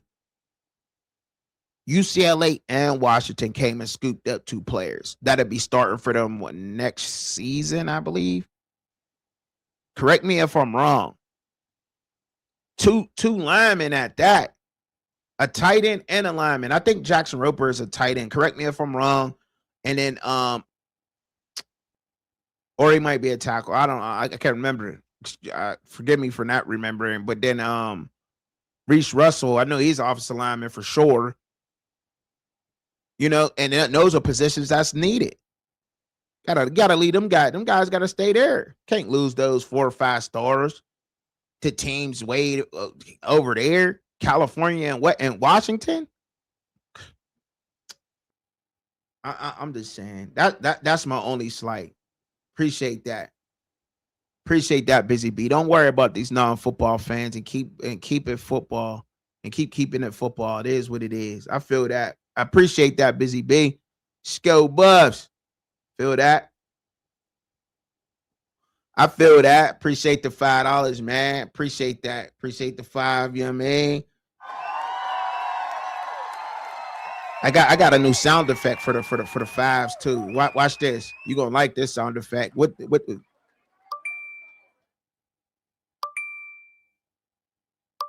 Yeah, that's that Apple Pay. You feel me?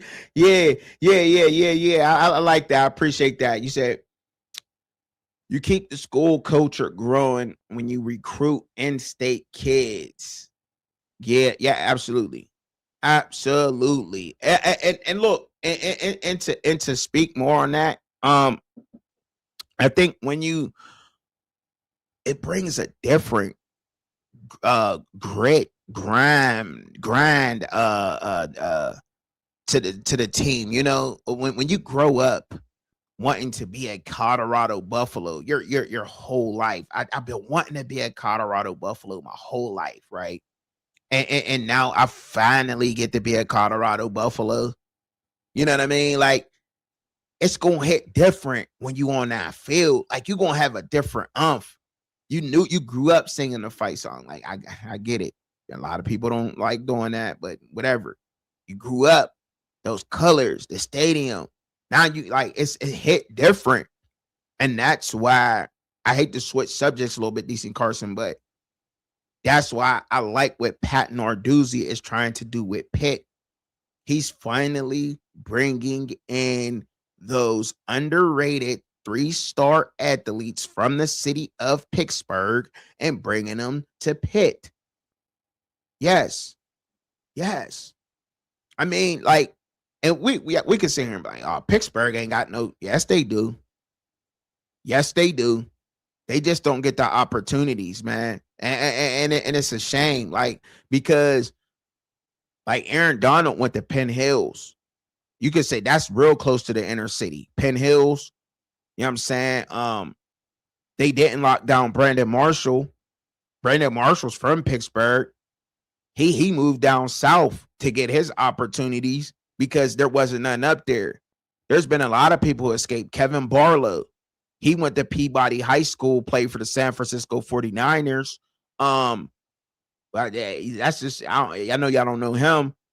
Curtis Martin, he from the hood. You know what I mean? My uncle called him Kurt, because that's how he didn't know him. Went to school with him, Kurt. Older dice. They kept, you know what I mean? They kept trying to keep him around, but, you know, Darrell Reeves, Aliquippa. You know, there's a lot of talent that come out of Aliquippa, Seneca Valley. Like, that's all those boys do out there is play sports 24/7. You either like, there's nothing else to do. And like, I mean, like, I ain't knocking Aliquippa, right? I think Aliquippa has a great program, but it's one way or the other in Aliquippa. You either in the streets or you playing a sport. That's it. That's it. That's all. And they always get some of the best talent. And look, Colorado's not built that way, but there's still a lot of good football talent that's in Colorado too. And you know, to back to McChesney on this a little bit, he's put kids out there in front of him and presented it these guys first. He's done that. Now I don't know whatever else is going on, but business is business, man. Business is business. I'm in the business, like you are in, I'll say this again, you in the business of winning. That's my business, is to win. Whatever else we got going on, we could put to the side, bro. Because I got to win. You telling me you got a 4-star, 5-star guard that for what? Class of 28? Where he at? Let me go talk to his dad right now. What school he go to? Oh, yeah, I'm going to the middle school right now.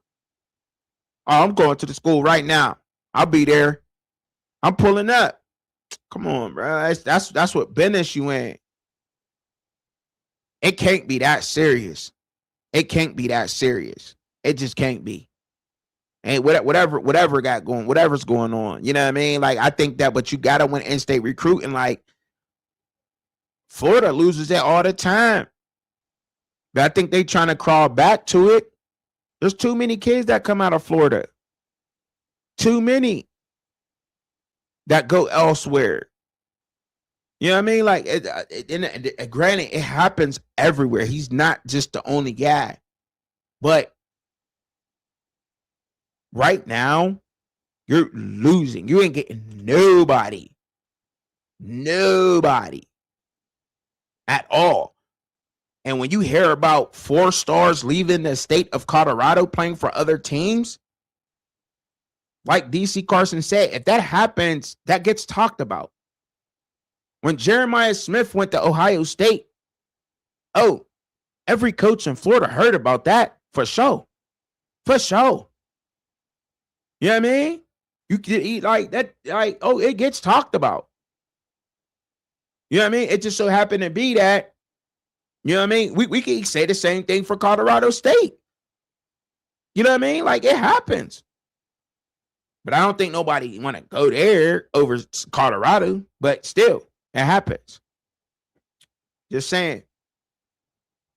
Just saying, bro. Just saying. Man, I believe that too, man. Matt wants nothing but the best for CU. That man bleeds that for real. I believe that too. I do. I've been watching him for a while, for a couple of years actually. And for as far as much as flack as he's taking right now at this point, I think he's just at the point now. I don't know this, but he's at the point right now where he's like, man, everybody gonna say what they didn't want to say anyway, because he's went to bat for CU so much. He's an alum there. He's entitled to having his opinion to that school, regardless. Period. Like, and he ain't just nobody. You know what I'm saying? He ain't like nobody alum. And I hate to say that. I'm not saying that because look, everybody that graduated from somewhere is somebody. I'm not saying that y'all ain't nobody. I'm not. Because y'all absolutely deserve it. The computer majors that run the world now, the agriculture majors, whatever you majored in, you graduated that school, you are an alum. You absolutely are somebody. What I'm saying is the people who are popular from sports, we'll say the jocks, a popular jock from the school, and he was good on the football team. Absolutely. You know what I mean? And y'all have a voice. And even the other alums got a voice. If they feel like going there and talking about the computer program and why it's not there, and they own a computer company, they have the right to do that. That's an alum. They're concerned. I care for the school. I went here. I learned X, Y, and Z throughout my career. I'm coming back to make sure that the next group of young men and young women learn X, Y, and Z. It just don't happen in football. It don't. I mean, I just talk sports, but it happens with everything. But I don't know why we can't give, everybody just can't get a pass. They can't. They just can't. Sco, that's true. Madden is an alum, and he has the right to say whatever he wants. Folks who just showed up 3 years ago need to fall back. That's a fact. Can believe that. Yes, sir. Can't lie with the talented OC like Marion. I'm hoping he takes the reins next year. I think that might. I don't think that might be out of the question. We'll see what happens. I do think that he's set up for it. But y'all been rocking for 3 hours. I think I adjusted a lot. I think I made it clear that I'm rooting for CU and Coach Marion to be successful. And I'm going to support that and hope that Colorado gets enough dubs. Tried to get into some other college football talk, but when you're talking, you could talk forever about Colorado. Really. It's crazy, right? But I addressed a couple other things. And I appreciate y'all for rocking out with me and supporting me and continue to support me. Make sure y'all got your notification bells set. Like I said, I got some interviews in the works. So they'll be dropping. Hopefully I'll get to do them tomorrow. They will be pre-recorded, but hopefully I get to do them tomorrow. But I really do appreciate y'all support. Make sure that y'all continue to like the videos. If you can, hype the videos. That means give me some hype points. Get in the comments, share it, and continue on rocking out with me, man. You know what I mean? Y'all know I'm back in the truck, so y'all get me live on the weekends. All right. But I always in the shows, but I always telling y'all, pray for yourself, pray for each other, pray for me, because I'm always praying for y'all, especially I seen a lot of people in the comments. So y'all definitely gonna get my prayers. Shout out to Busy B. Shout out to Carson Music. Shout out to Amanda. Shout out to CMC Glazer. And I think Colorado beat Georgia Tech. That's my week one. I ain't see that till just now. Shout out to Greg Nelson, Carlitos Way, Kaylee Ross TV.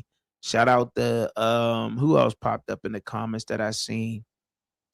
Did I forget you? LNV, Lamont Simmons. Who else popped up in the comments? Alpha Rue. Shout out to you. Super Solo, Clint Moses, your mom's favorites. Shout out to everybody who popped up in there, man, and supported the boy today, man. I appreciate that. Y'all keep on doing that. Y'all know how I give it up. Peace.